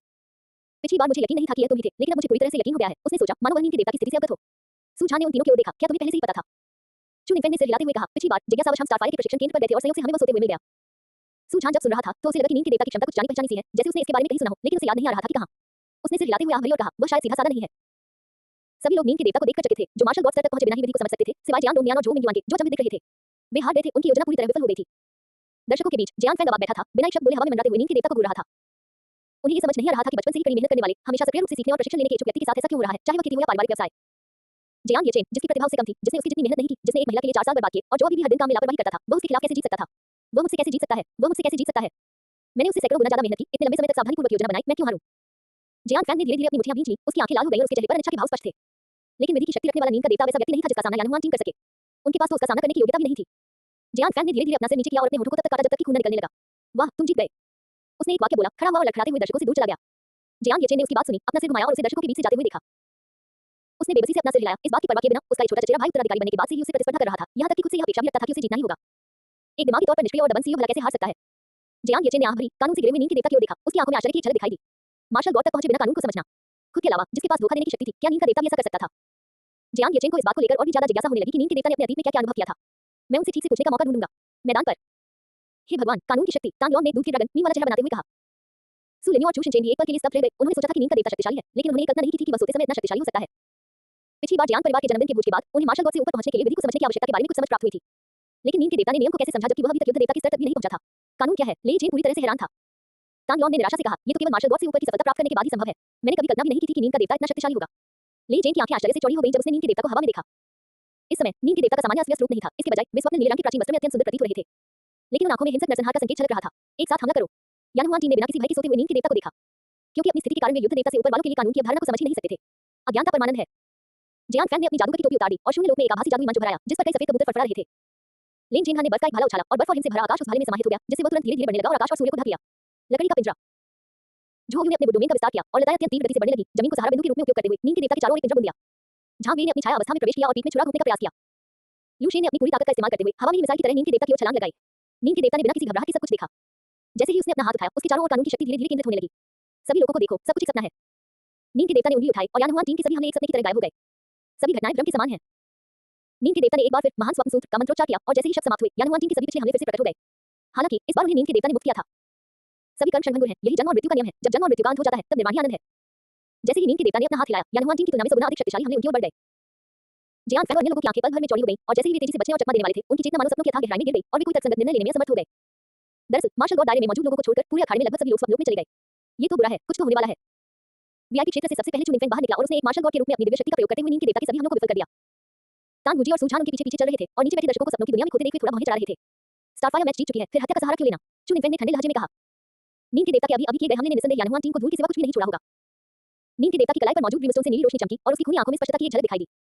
मुझे नहीं पता, मैं लोगों को मारना नहीं चाहता, मैं लोगों को मारना नहीं चाहता, मेरा ऐसा कोई इरादा नहीं था। नींद के देवता को मानो कुछ दिखाई दिया और धीरे-धीरे उनकी आंखों में आंसू भर आए। वह अखाड़े में उतरा, दोनों घुटनों के बल बैठ गया और किसी की ओर से झुकाकर बोला, माँ और पिताजी, मैं लोगों को मारना नहीं चाहता, मेरा ऐसा कोई इरादा नहीं था। नींद के देवता की आंखों में वही खोपड़ी संग्रह कक्ष दिखाई दिया जो शेन किंगवे और अन्य दो लोगों ने देखा था, जो परिचित खोपड़ियों से भरा हुआ था। जियांग येचेन सपने से प्रभावित होकर सीधे नींद के देवता के सामने टेलीपोर्ट हो गया। उसने दोनों हाथों से नींद के देवता के कंधों को पकड़ लिया और बोला, नींद के देवता क्या हुआ? नींद के देवता ने धीरे-धीरे अपना आंसुओं से भीगा चेहरा ऊपर उठाया और उसकी ओर देखते हुए कहा, मालिक, मैं लोगों को मारना नहीं चाहता, मैं बस एक आम इंसान की तरह चैन से सोना चाहता हूँ। जियांग येचेन स्तब्ध रह गया और जब वह असमंजस में था, तभी अचानक तांग गुजी उसके पीछे प्रकट हुआ और उसने उसके कंधे पर हाथ रख दिया। उसने तुरंत मुड़कर देखा और तांग गुजी मुस्कुरा रहा था। येचेन, मुझे इसे यहाँ से ले जाना होगा, यह मेरे ससुर का आदेश है, नहीं, हुआशिया के सेनापति का आदेश है। जियांग येचेन ने भौहें चढ़ाकर ठंडे स्वर में कहा, तर्क। तांग गुजी कुछ पल चुप रहे, फिर जियांग येचेन की दृढ़ निगाह देखकर उन्होंने आंख भरी और समझाया, वही दिव्य प्रतिज्ञा करता है जो वत्सवप घाटी के खंडहरों से निकले हैं। दिव्य प्रतिज्ञा करता। जियांग येचेन स्तब्ध रह गया। अध्याय 116 सोलहवें ईश्वर का अतीत। जीवंत अखाड़ा नींद के देवता के नियम के तहत गहरी शांत नींद में डूब गया। अपरिचित शब्द ईश्वर ठेकेदार को सुनकर जियांग येचेन ने नींद के देवता को खाली निगाहों से देखा। अपने पिछले जीवन में उसने स्वॉट ड्रीम वैली खंडहर के बारे में सुना था, जो पूर्वी सीमा पर हुआशिया के सबसे करीब स्थित एक रहस्यमय खंडहर है। ऐसा कहा जाता था कि जो कोई भी स्वप्न घाटी में प्रवेश करता था, वह स्वप्न में लीन हो जाता था और वहीं हमेशा के लिए सो जाता था। नरसंहार के पहलू की बात करें तो ऐसा इसलिए हुआ क्योंकि बाद में खंडहर किसी अज्ञात चीज से प्रभावित हुए, जिससे नरसंहार की ऊर्जा प्रकट हुई। जो भी व्यक्ति सपने में खो जाता था, उसे कत्लेआम का शौक हो जाता था, जिसके कारण कुख्यात ड्रीम वैली त्रासदी घटी। ड्रीम वैली के नीचे स्थित छोटे से गांव में सैकड़ों लोगों के सिर काट दिए गए और उन्हें एक चबूतरे पर करीने से सजाकर रखा गया, मानो किसी प्रकार की हत्यारी कला का प्रदर्शन किया जा रहा हो। जियांग येचेन ने भौहें चढ़ाकर पूछा, गॉड कॉन्ट्रैक्टर क्या होता है? ये हुआशिया का एक रहस्य है। किंवदंती के अनुसार एक ईश्वर अनुबंध तब होता है जब एक देवता एक मनुष्य के साथ अनुबंध पर हस्ताक्षर करता है, जिससे मनुष्य को देवता की शक्ति प्राप्त करने की अनुमति मिलती है। सुझान ने अपनी छड़ी के सहारे चलते हुए कहा। तांग गुजी की आंखें चौड़ी हो गईं। बूढ़े सू, यह ऐसी बात नहीं है जो आप यूं ही किसी को बता दें। लाओ तान, क्या तुमने ध्यान नहीं दिया कि येचेन सोया नहीं है? इसका मतलब है कि वह कोई साधारण व्यक्ति नहीं है, चुनिंग फैन ने धीरे से कहा। तांग गुजी स्तब्ध रह गया, फिर तुरंत प्रतिक्रिया करते हुए उसकी आंखों में अविश्वास का भाव आ गया। ईश्वर अनुबंधकर्ता के नियम के तहत जियांग येचेन, जो पिछली मार्शल परीक्षा के दौरान केवल 5वें चरण में था, कैसे प्रभावित रह सकता था? वीआईपी सेक्शन में मौजूद कई 8वें चरण के मार्शल सम्राट भी इस नियम के प्रभाव से अछूते नहीं रह सके। क्या ऐसा हो सकता है कि जियांग येचेन ने जियांग येचेन को कुछ खजाना दिया हो ताकि वह प्रतिरक्षा से मुक्त हो जाए? तांग गुजी ने आंख भरी और अपना मजाकिया अंदाज छोड़ दिया। हाँ, बिल्कुल सही, एक गॉड कॉन्ट्रैक्टर वही होता है, लेकिन गॉड कॉन्ट्रैक्टर आमतौर पर अपनी शक्ति को नियंत्रित नहीं कर पाते। इसलिए हुआशिया ने विशेष रूप से खंडहरों से उभरने वाले देव ठेकेदारों को प्रशिक्षित करने के लिए दिव्य युद्ध विभाग की स्थापना की। येचेन के लिए वह स्थान अधिक उपयुक्त है। उसने नींद के देवता की ओर देखा और धीरे-धीरे बोला। जियांग येचेन मन ही मन थोड़ा हैरान हुआ, उसका विश्व दृष्टिकोण थोड़ा उलट गया था। उन्हें वास्तव में यह उम्मीद नहीं थी कि इस दुनिया में सचमुच देवता मौजूद हैं। इसमें कोई आश्चर्य नहीं कि नींद का देवता अविश्वसनीय रूप से शक्तिशाली था। मालिक, अब मेरा कोई घर नहीं है, यह अड्डा ही मेरा दूसरा घर है और मैं इसे छोड़ना नहीं चाहता। नींद के देवता ने अपना हाथ कसकर पकड़ लिया। जियांग येचेन ने सिर हिलाया, चिंता मत करो, बॉस के यहाँ होने से कोई तुम्हें कुछ भी करने के लिए मजबूर नहीं कर सकता। ये शब्द बोलते ही तांग गुजी के चेहरे के भाव तुरंत बदल गए। येचेन, तुम्हारा इससे क्या मतलब है? ये हुआशिया के सेनापति का आदेश है, क्या तुम अवज्ञा करने की हिम्मत करते हो? उसने कड़े स्वर में कहा। ये सुनकर जियांग येचेन ने अपना कंधा थपथपाया और तांग गुजी की ओर मुड़कर देखा। वह एक जीवित व्यक्ति है जिसे चुनने का अधिकार है, अगर वह नहीं जाना चाहता तो वह नहीं जाएगा। तांग गुजी ने उपहास करते हुए कहा, येचेन, क्या तुम अवज्ञा के परिणामों को जानते हो? उनके बीच हुई झड़प ने चुनिंग फैन और सुझान को पसीने से तर कर दिया। जियांग येचेन का दुस्साहस हद से ज्यादा था। अगर यह मामला मीडिया तक पहुंच जाता तो वे सोच सकते थे कि जियांग परिवार राष्ट्रीय नियमों का उल्लंघन कर रहा है और खुद को विशेष दिखाने की कोशिश कर रहा है। इससे संभवतः जियांग परिवार विवादों के केंद्र में आ जाएगा। येचेन, सोच समझकर बोलो, ये बात हल्के में नहीं कहनी चाहिए। चुनिंग फैन ने भौहें चढ़ाते हुए उसे याद दिलाया। सुझान चुप रहा, लेकिन उसकी आंखों में कुछ चिंता झलक रही थी। तीनों मार्शल देवताओं के गंभीर भावों को देखकर नींद के देवता भी चिंतित हो गए और उन्होंने अपने स्वामी के कपड़े खींचे। बॉस, मैं जा रहा हूं, मैं आपको फंसाना नहीं चाहता, बॉस। लेकिन जियांग येचेन ने अपना सिर हिलाया। क्या हुआशिया का सेनापति उस पर अत्याचार कर रहा है? डिंग, स्लैकर चॉइस सक्रिय हो गई। विकल्प 1, शक्तिशाली दमन का सामना करते हुए आप समझौता करना और नींद के देवता को तांग गुजी के हवाले करना चुनते हैं। पुरस्कार, समझौता भाई की उपाधि। विकल्प 2, शक्तिशाली दमन का सामना करते हुए आप तांग गुजी के अनुरोध को सीधे तौर पर अनदेखा कर देते हैं। पुरस्कार, मध्यम स्तर के आलसी व्यक्ति का उपहार पैकेज। तीसरा विकल्प, शक्तिशाली दमन का सामना करते हुए आप सीधे तौर पर इसे स्वीकार करने से इनकार कर देते हैं, जिससे एक और भी शक्तिशाली ताकत सामने आती है जो बदले में दमनकारी को ही दबा देती है। इनाम, सर्वोच्च आलसी का उपहार पैकेज।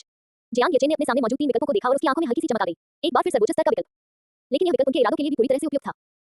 दूसरों की नजर में नींद का देवता एक विचित्र प्राणी हो सकता है, लेकिन उसकी नजर में नींद का देवता एक इंसान था और उसे अपने लिए चुनाव करने का अधिकार होना चाहिए। दूसरों के फैसलों से विवश न होना। एक और भी मजबूत ताकत। तो फिर माफ कीजिए पिताजी। अंकल टेन, मैं अवज्ञा नहीं कर रहा हूं। अगर हम इस मामले को तर्क से नहीं सुलझा सकते तो मेरे पिताजी से बात कीजिए। अगर वह सहमत हो जाता है तो मुझे कोई आपत्ति नहीं है। जियांग येचेन ने कंधे उचकाते हुए मुस्कुराते हुए कहा। पिताजी को गोल्डन क्रोएसेंस ब्लड का सेवन कर लेना चाहिए था, इसलिए ईश्वर की अवस्था प्राप्त करना जो केवल प्राचीन ग्रंथों में ही मौजूद है, कोई समस्या नहीं होनी चाहिए। सब कुछ तहस नहस करना भी शायद कोई समस्या नहीं है। हालांकि ये शब्द बचकाने थे, लेकिन काफी हद तक यथार्थवादी थे। ये सुनकर तांग गुजी के चेहरे के भाव तुरंत बदल गए। हुआशिया के सेनापति के दामाद होने के नाते वह स्वाभाविक रूप से जियांग जेनटिन की वर्तमान शक्ति से परिचित थे, यहाँ तक कि सेनापति को भी उनके साथ सावधानीपूर्वक और सम्मानपूर्वक व्यवहार करना पड़ता था। हुआशिया के पहले सच्चे देवता वर्तमान में हुआशिया के लिए खंडहरों की खोज कर रहे थे और राष्ट्र के विकास में योगदान दे रहे थे। इस समय जियांग जेनटिन के बेटे पर अत्याचार करना शायद अनुचित होगा। तांग गुजी ने अपनी उंगली पर अंगूठा घुमाते हुए धीरे से कहा और कुछ देर सोचने के बाद उन्होंने नींद के देवता की ओर देखकर कहा, मेंग्यान, क्या तुमने काफी लोगों को नहीं मार डाला? स्वप्न घाटी त्रासदी तुम्हारे ही हाथों में थी। तुम्हारी एक झपकी की वजह से तुम्हारे रिश्तेदारों, ड्रीम विलेज के ग्रामीणों सभी के सिर तुमने काट डाले। क्या आप अपने बॉस के साथ उस त्रासदी को दोहराने देंगे जिसने आपको 4 साल पहले गोद लिया था? इन शब्दों के बोलते ही सन्नाटा छा गया। चु निंगफेंग और सुझान भी थोड़े हैरान थे, उन्हें कुछ हद तक अप्रत्याशित लगा। तांग गुजी ने येचेन पर अत्याचार करने के लिए अपनी सत्ता का इस्तेमाल जारी नहीं रखा, बल्कि उन्होंने अपनी दिशा बदल दी। उसे किस बात का डर था? मैं लोगों को मारना नहीं चाहता। मैं सचमुच लोगों को मारना नहीं चाहता। मुझे माफ कर दो, मुझे माफ कर दो। तांग गुजी के शब्दों ने नींद के देवता को अपने हाथों से अपना सिर ढकने पर मजबूर कर दिया। उनकी भावनाएं बिखर गईं। अगर तुम नहीं चाहते कि यह त्रासदी दोबारा हो तो मेरे साथ आओ। केवल दिव्य युद्ध विभाग ही तुम्हारी शक्ति को नियंत्रित करने में तुम्हारी मदद कर सकता है। तांग गुजी ने शांत भाव से कहा और देखा कि उसके शब्दों का असर हो रहा है। जियांग येचेन को अचानक गुस्सा आया। ये बुरा लोमड़ी वाकई में खेल खेलने में माहिर था। बॉस, मुझे जाने दीजिए। मैं आपको नुकसान नहीं पहुंचाना चाहता। नींद के देवता ने जमीन पर घुटने टेके और अचानक उनके सामने झुककर प्रणाम किया। मैं अशिक्षित हूं और मुझे नहीं पता कि मैं आपका धन्यवाद कैसे करूं। स्वामी जी, मुझे 4 साल तक गोद लेने के लिए। मैं एक हत्यारा हूं। मेरे हाथ मेरे रिश्तेदारों के खून से सने हैं। मुझे प्रायश्चित करना चाहिए। जियांग येचेन की आंखें कांप उठी। वह अपने अतीत के बारे में नींद के देवता की अंदर की कठिनाई को समझ गया था। क्या तुम सचमुच जाना चाहते हो? मैं नींद के देवता ने गहरी नींद में सो रही स्टारफायर टीम की ओर देखा। उनके हाथ थोड़े कांप रहे थे और उन्होंने मुश्किल से कहा, मैं जाना चाहता हूं। उसके पास बस यही एक विकल्प था, स्टारफायर टीम और बॉस के साथ पहली बार उसके साथ एक वयस्क की तरह व्यवहार किया गया, न कि एक ऐसे राक्षस की तरह जो नींद में हत्या करता है। उन्हें ये जगह पसंद थी, उन्हें लोग पसंद थे, लेकिन वे इस सारी सुंदरता को नष्ट नहीं करना चाहते थे क्योंकि वे उस शक्ति को नियंत्रित नहीं कर सकते थे। जियांग येचेन ने नींद के देवता की आंखों में संघर्ष देखा और कुछ देर सोचने के बाद कहा, तुमने इस फाइनल के लिए इतनी तैयारी की है और आखिरकार तुम जीत गए। इस तरह हार जाना दुखद होगा। उत्सव भोज के बाद आप तय कर सकते हैं कि आप जाना चाहते हैं या नहीं। नींद के देवता ने, जिनकी आंखें आंसुओं से भीगी हुई थी, भारी स्वर में सिर हिलाया। जी मालिक। नहीं, तांग गुजी ने चिंता जताते हुए कहा, मेंग्यान, तुम यहाँ जितना अधिक समय बिताओगे उन्हें उतना ही अधिक खतरा होगा। जाओ मेरे पिताजी से बात करो। जियांग येचेन ने सीधे बीच में ही टोकते हुए कहा। तांग गुजी। अध्याय 117 स्पार्क टीम चैंपियनशिप। जियांग येचेन के शब्दों ने तांग गुजी को तुरंत अवाक कर दिया, जिससे उसे अपना अहंकार निगलकर चुप रहना पड़ा। हालांकि उन्हें इज्जत की परवाह नहीं थी, आखिरकार एक साथ रहने वाले दामाद के रूप में उनके पास वैसे भी ज्यादा इज्जत नहीं थी, लेकिन एक कनिष्ठ द्वारा इस तरह से बात किया जाना वास्तव में थोड़ा शर्मनाक था। लेकिन जियांग जेनटिन की ताकत के आगे वक्त नहीं कर सकता था। उसने आह भरी और सिर हिलाते हुए कहा, ठीक है तो सैन्य जिले में इंटर्नशिप शुरू करने से पहले मेंग्यान इस बारे में अच्छी तरह सोच लो। बूढ़ी टैंग, तुम चले जाओ। जब जियांग जेनटिन मध्य चीन लौटेगा तब देखोगे। तांग गुजी ने चु निंगफेंग पर आंखें घुमाई और वीआईपी सेक्शन की ओर मुड़ गए। चु निंगफेंग सोचने लगा, जियांग जेनटिन में क्या खराबी थी? सिर्फ अर्धदेवता का दर्जा हासिल करने से हुआशिया के सेनापति के दामाद को एक कनिष्ठ के सामने इस तरह समझौता नहीं करना चाहिए था। ये चेन वही चलता फिरता टाइम बम है, तुम्हें सावधान रहने की जरूरत है। सु झान ने उपदेश देना छोड़ दिया और चिंता व्यक्त करते हुए बोलने लगे। ये सुनकर जियांग येचेन ने हल्के से सिर हिलाया और कहा, धन्यवाद अंकल झान, मुझे पता है। अगर यह पहले की बात होती तो सु झान निश्चित रूप से हुआशिया के सेनापति को नाराज करने की हिम्मत करने के लिए उसकी आलोचना करता इत्यादि। ऐसा प्रतीत हुआ कि उनकी पिछली बातचीत के बाद कुछ बदलाव आया था। मेंग्यान, उन्हें जगाओ। चैंपियनशिप जीतने पर बधाई हो। सु झान ने अपनी छड़ी रख ली। उनके चेहरे पर एक प्यारी सी मुस्कान थी। नींद के देवता धीरे-धीरे खड़े हुए और अपना हाथ उठाकर बोले, स्वप्न लौट आओ। जैसे ही उन्होंने बोलना शुरू किया, पूरे श्रोताओं के शरीरों से अनगिनत सफेद धागे निकले और वापस आकर नींद के देवता को घेर लिया। जैसे ही विधि शक्ति वापस ली गई, नींद के देवता की पलकें भारी हो गई और वो जियांग येचेन के कंधे पर गिर पड़े और गहरी नींद में सो गए। जियांग येचेन ने मन ही मन आह भरी, वो सचमुच एक दुर्भाग्यशाली आत्मा है। युद्ध मंच के पास एक खंभे से गॉड ऑफ स्लीप को टिकाने के बाद वह दर्शकों की सीटों पर लौट आया। सु झान और चु निंगफेंग भी ऐसे लौट गए जैसे कुछ हुआ ही न हो। नींद के देवता का रहस्य गोपनीय जानकारी थी और इसे गुप्त रखना आवश्यक था। ये भी नींद के देवता के लिए एक प्रकार की सुरक्षा थी। दिन मेजबान को आज से पूर्ण विकल्प चुनने के लिए बधाई। सर्वोच्च श्रेणी का आज से उपहार पैक दिया जा रहा है। क्या आप इसे खोलना चाहेंगे? ये यहाँ है। दर्शकों में मौजूद जियांग येचेन ने मिले पुरस्कार को देखा और हल्की सी मुस्कान दी। इसे खोलो, उसने सोचा। सर्वोच्च श्रेणी की विधि की डिग्री और 10 अरब युआन की निधि प्राप्त करने के लिए मेजबान को बधाई। उद्धरण चिन्ह। सर्वोच्च श्रेणी का कानून। जियांग येचेन थोड़ी देर रुका, फिर उसने विवरण पर क्लिक किया। सर्वोच्च श्रेणी का नियम, यह मार्शल आर्टिस्ट को किसी भी नियम को समझने की क्षमता प्रदान करता है। नोट, यदि शरीर उस नियम को सहन नहीं कर सकता है तो इसका प्रयोग सावधानी से करें। है नहीं, क्या सुप्रीम ग्रेड के गिफ्ट पैक अब इतने शानदार होते हैं? नींद के देवता ने पहले ही साबित कर दिया था कि नियम कितने शक्तिशाली थे। उसका अपना अंतरिक्ष नियम और भी असामान्य अस्तित्व था। वर्तमान में वही चरम आठवें क्षेत्र में भी है। मार्शल सम्राट उसका कुछ नहीं बिगाड़ सका। जियांग येचेन ने हल्के से सिर हिलाया। उसे याद आया कि पिछले जन्म में उसकी मां ने भी सैन्य प्रशिक्षण के बाद मार्शल गॉड का दर्जा प्राप्त कर लिया था। वह उसे तब दे देगा। सु लिन्यू का स्तर अभी इतना कम था कि वह इसका इस्तेमाल नहीं कर सकती थी। जियांग येचेन ने जियांग परिवार के जुड़वा देवताओं के दृश्य की कल्पना की। क्या लेने से उसे और भी अधिक लाभ नहीं होगा? बुरा नहीं, बुरा नहीं। फाइनल खत्म होने के बाद वह एक बार फिर खुशी-खुशी आराम कर सकता था और जीवन का आनंद ले सकता था। बहुत आरामदायक। समय धीरे-धीरे बीतता गया और दर्शक धीरे-धीरे जागृत हो गए। अरे, ये क्या हो रहा है? मैं कैसे सो गया? मैंने सपना देखा कि एक महिला ने मेरा अंकुश निकाल दिया। ये बहुत भयानक था। मैं अब कभी प्लेबॉय नहीं बनूंगा। अरे बाप रे, हम सब रहस्यमय तरीके से सो गए। क्या हो रहा है? कोई समझा सकता है? कौन जाने? मुझे बस इतना याद है कि स्टारफायर टीम के फूलदान ने इतनी शक्ति का प्रदर्शन किया कि उसने यानहुआन टीम के सभी हमलों को सीधे तौर पर नष्ट कर दिया। ये बेहद शक्तिशाली था। मैं भी, मुझे लगा था कि वह बस एक फूलदान है, लेकिन मैंने उससे इतनी अद्भुत प्रतिभा की उम्मीद नहीं की थी। वाकई, बड़े सितारे हमेशा क्लाइमेक्स में ही अपनी एंट्री करते हैं। उद्धरण चिन्ह उद्धरण चिन्ह। दर्शक एक-एक करके जागते गए और चर्चाओं का शोरगुल थमने का नाम नहीं ले रहा था। अखाड़े में सु लिन्यू और स्टारफायर टीम के अन्य सदस्य भी जाग गए। यानहुआन टीम को अभी भी युद्ध के मैदान पर बेहोश पड़ा देखकर वे थोड़े हैरान रह गए। ये नींद के देवता का कैसा जादू है? इसने तो मुझे पल भर में सुला दिया। तांग लॉन ने अपना सिर खुजाते हुए कहा। ले जेन ने अपना दाहिना हाथ उठाया और आह भरी, सचमुच मेरा दाहिना हाथ केवल सपनों में ही ठीक हो सकता है। अंकल ले, आपने इसका सपना देखा था। मैंने तो अपने गौरवशाली जीवन का सपना देखा था। तांग लॉन ने गर्व से कहा। किस तरह का जीवन? एक शक्तिशाली आकृति से चिपके रहना, तेजी से ऊपर उठना और मार्शल दाओ की शिखर तक पहुंचना। ले जेन, हिरोचू, आपका क्या हाल है? चू शिनचेन के होंठ फड़फड़ाए और उसने हठपूर्वक कहा, मैंने सपना नहीं देखा था। मैंने भी सपना देखा था। रुको, तांग लॉन ने हाथ बढ़ाया। मुझे लगता है कप्तान ने भाई येचेन का सपना देखा होगा। सु लिन्यू की आंखें चौड़ी हो गईं और उसने अपनी तर्जनी उंगलियों को आपस में थपथपाया। तुम्हें कैसे पता चला? मैंने सपने में भाई येचेन को चूमा था और उन्होंने मना नहीं किया। मैं बहुत उत्साहित हूं। नहीं, मुझे इसे रिकॉर्ड करना होगा। इतना कहकर उसने अपना फोन निकाला और आज के कैलेंडर पर एक नोट लिखना शुरू कर दिया। एक और आश्चर्यजनक दिन, मैंने सपने में भाई येचेन को चूमने का सपना देखा। कितनी खुश हूं। उद्धरण चिन्ह उद्धरण चिन्ह। तांग लॉन, चू शिनचेन और ले जेन तीनों ने ही अपने चेहरे ढक लिए। दर्शकों में मौजूद जियांग येचेन ने बेबसी हंसी हंस दी। नींद के देवता, जाओ जाओ। ली जेन ने नींद के देवता को युद्ध मंच के किनारे एक खंभे से टिका हुआ पाया और सीधे उसे बिजली का झटका दिया, जिससे नींद के देवता के चित्त में तुरंत एक विस्फोटक पक्षी के घोंसले में बदल गए। नींद के देवता के चेहरे में एक झंझनाहट हुई और उन्होंने धीरे-धीरे अपनी आंखें खोली। तुमने भी सपना देखा था, ली जेन ने मजाक में कहा। नींद के देवता तो कमाल के हैं, सोते हुए भी आप नियम को नियंत्रित करते हैं, मुझे तो आपसे ईर्ष्या हो रही है। तान लॉन ने प्रशंसा में अंगूठा ऊपर किया। चू शिनचेन ने नींद के देवता को उठने में मदद की और मुस्कुराते हुए कहा, हमारी मुख्य शक्ति से यही उम्मीद थी, अद्भुत। नींद के देवता ने बहुत बड़ा योगदान दिया है, भाई यचेन उत्सव भोज में आपकी खूब प्रशंसा करेंगे। सु लिन्यू ने प्यारी सी मुस्कान बिखेरी। अपने साथियों की प्रशंसा सुनकर नींद के देवता की नाक में थोड़ी सी तकलीफ महसूस हुई। एक समय था जब वह सो रहा होता था, तब वह दूसरों की नजरों में एक खूंखार राक्षस था। अब वह स्टारफायर टीम का हीरो था। इस तरह की पहचान का अनुभव उन्होंने पहले कभी नहीं किया था।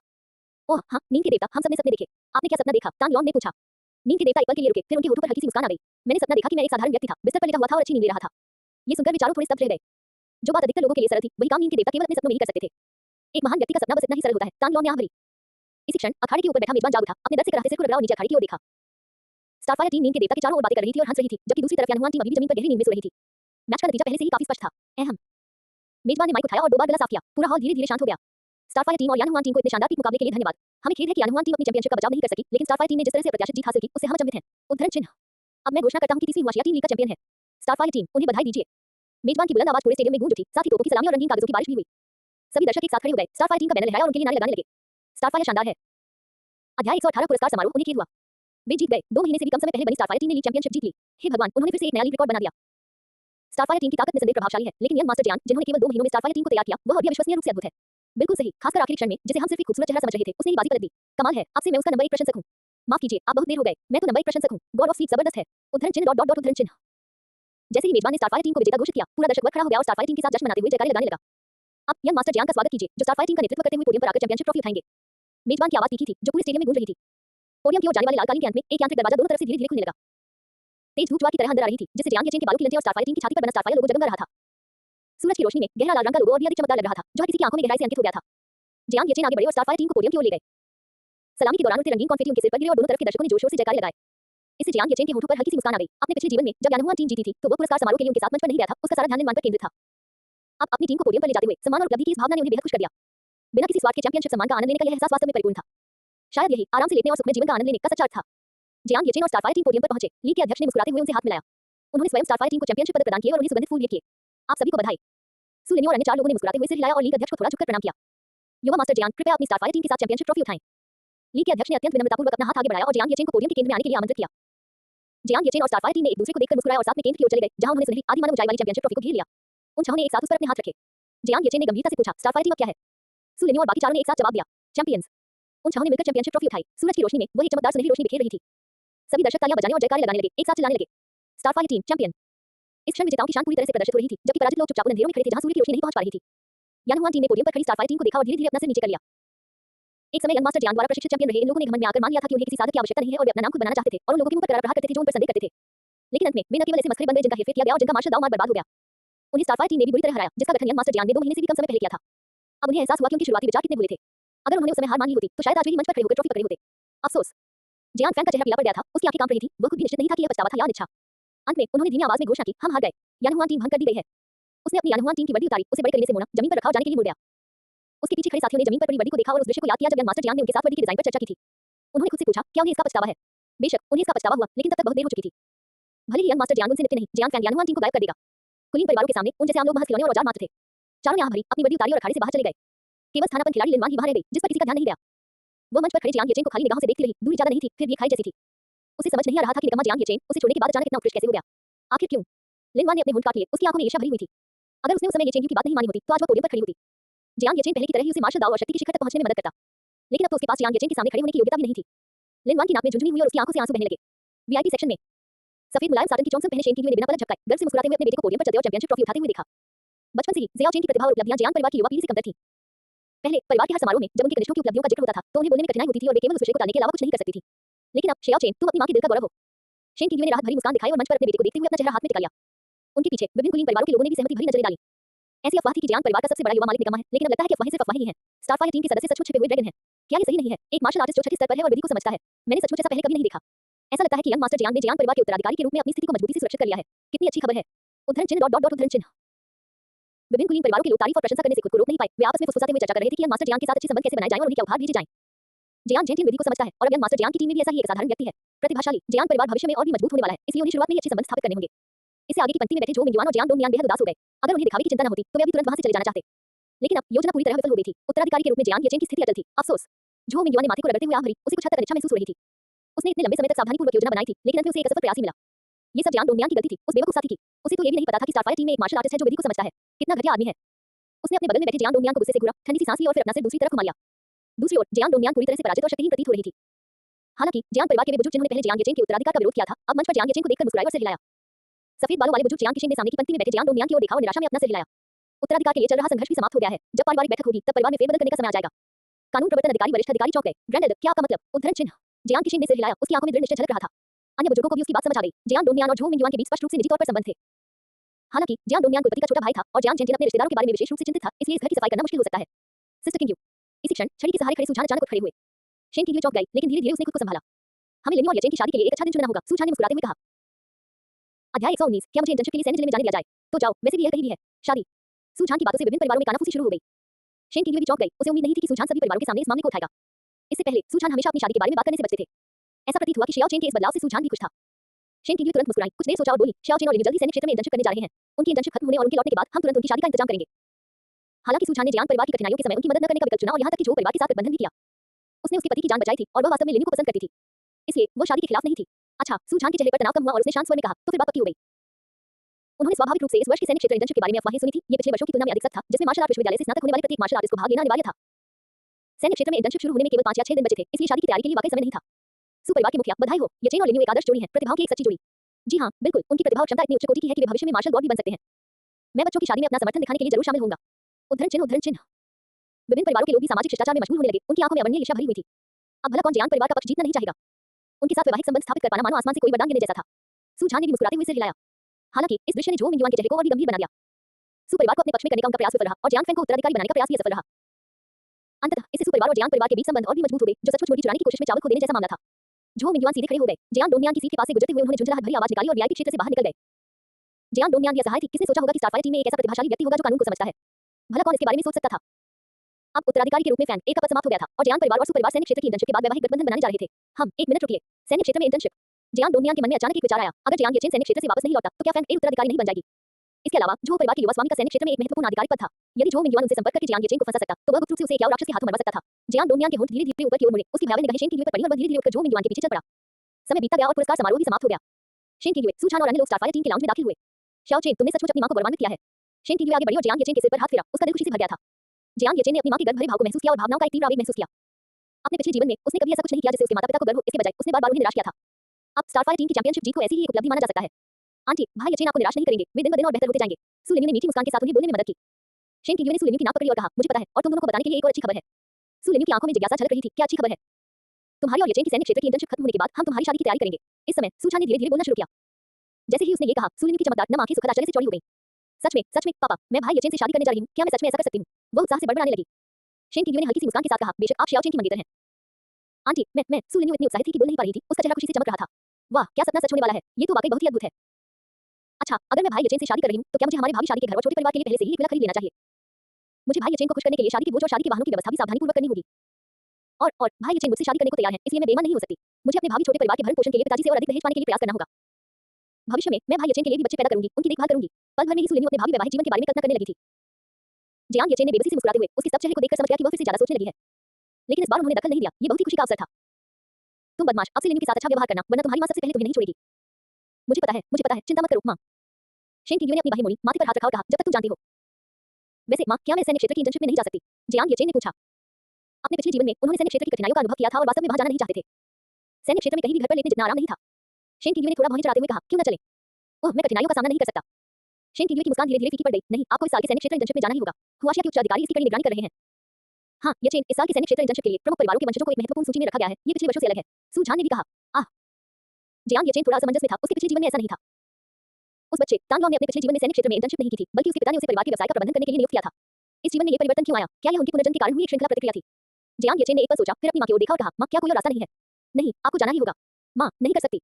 शेन किंग यू ने भौहें चढ़ाते हुए कहा, मैं 3 तक गिनूंगी। मैं जाऊंगा। जियांग येचेन ने बेबसी से मुस्कुराते हुए कहा। तभी शेन किंग यू ने हल्के से सिर हिलाया और अपने बेटे को घूरते हुए कहा, सैन्य क्षेत्र में इंटर्नशिप तुम्हें मजबूत बनाएगी और तुम्हारे भविष्य के मार्शल दांव मार्ग का मार्ग प्रशस्त करेगी। अगर तुम इस छोटी सी कठिनाई को भी सहन नहीं कर सकते, तो तुम किस तरह के आदमी हो? लेकिन वह अपने दिल में जानती थी कि यह मुख्य कारण नहीं था। वो ये भी नहीं चाहती थी कि उसका बच्चा सैन्य क्षेत्र में कष्ट झेले, लेकिन अगर ज़ियाओ चेन नहीं जाता, तो हुआशिया के उच्च पदस्थ अधिकारियों के पास न केवल इसका कोई स्पष्टीकरण नहीं होता, बल्कि मीडिया भी उन्हें गलत तरीके से बदनाम कर देता। भाई येचेन, कोई बात नहीं, मैं यहाँ हूँ, मैं तुम्हें कष्ट नहीं सहने दूंगा। सू लिन्यू अपनी कल्पना से बाहर निकली। जियांग येचेन की बांह को गले लगाया और मीठी मुस्कान के साथ बोली, अगर कोई कठिनाई हो तो मैं उसे तुम्हारे लिए सह लूंगी। जियांग येचेन के होंठ फड़क उठे और उसने प्यार से सू लिन्यू के कोमल मुलायम गाल को चुटकी से दबाया। वह अपनी मां की चिंताओं को भी समझता था। अगर वह नहीं चाहता तो वाशिया के उच्च पदस्थ अधिकारी निश्चित रूप से इसका इस्तेमाल जियांग परिवार के लिए एक मुद्दा बनाने के लिए करेंगे।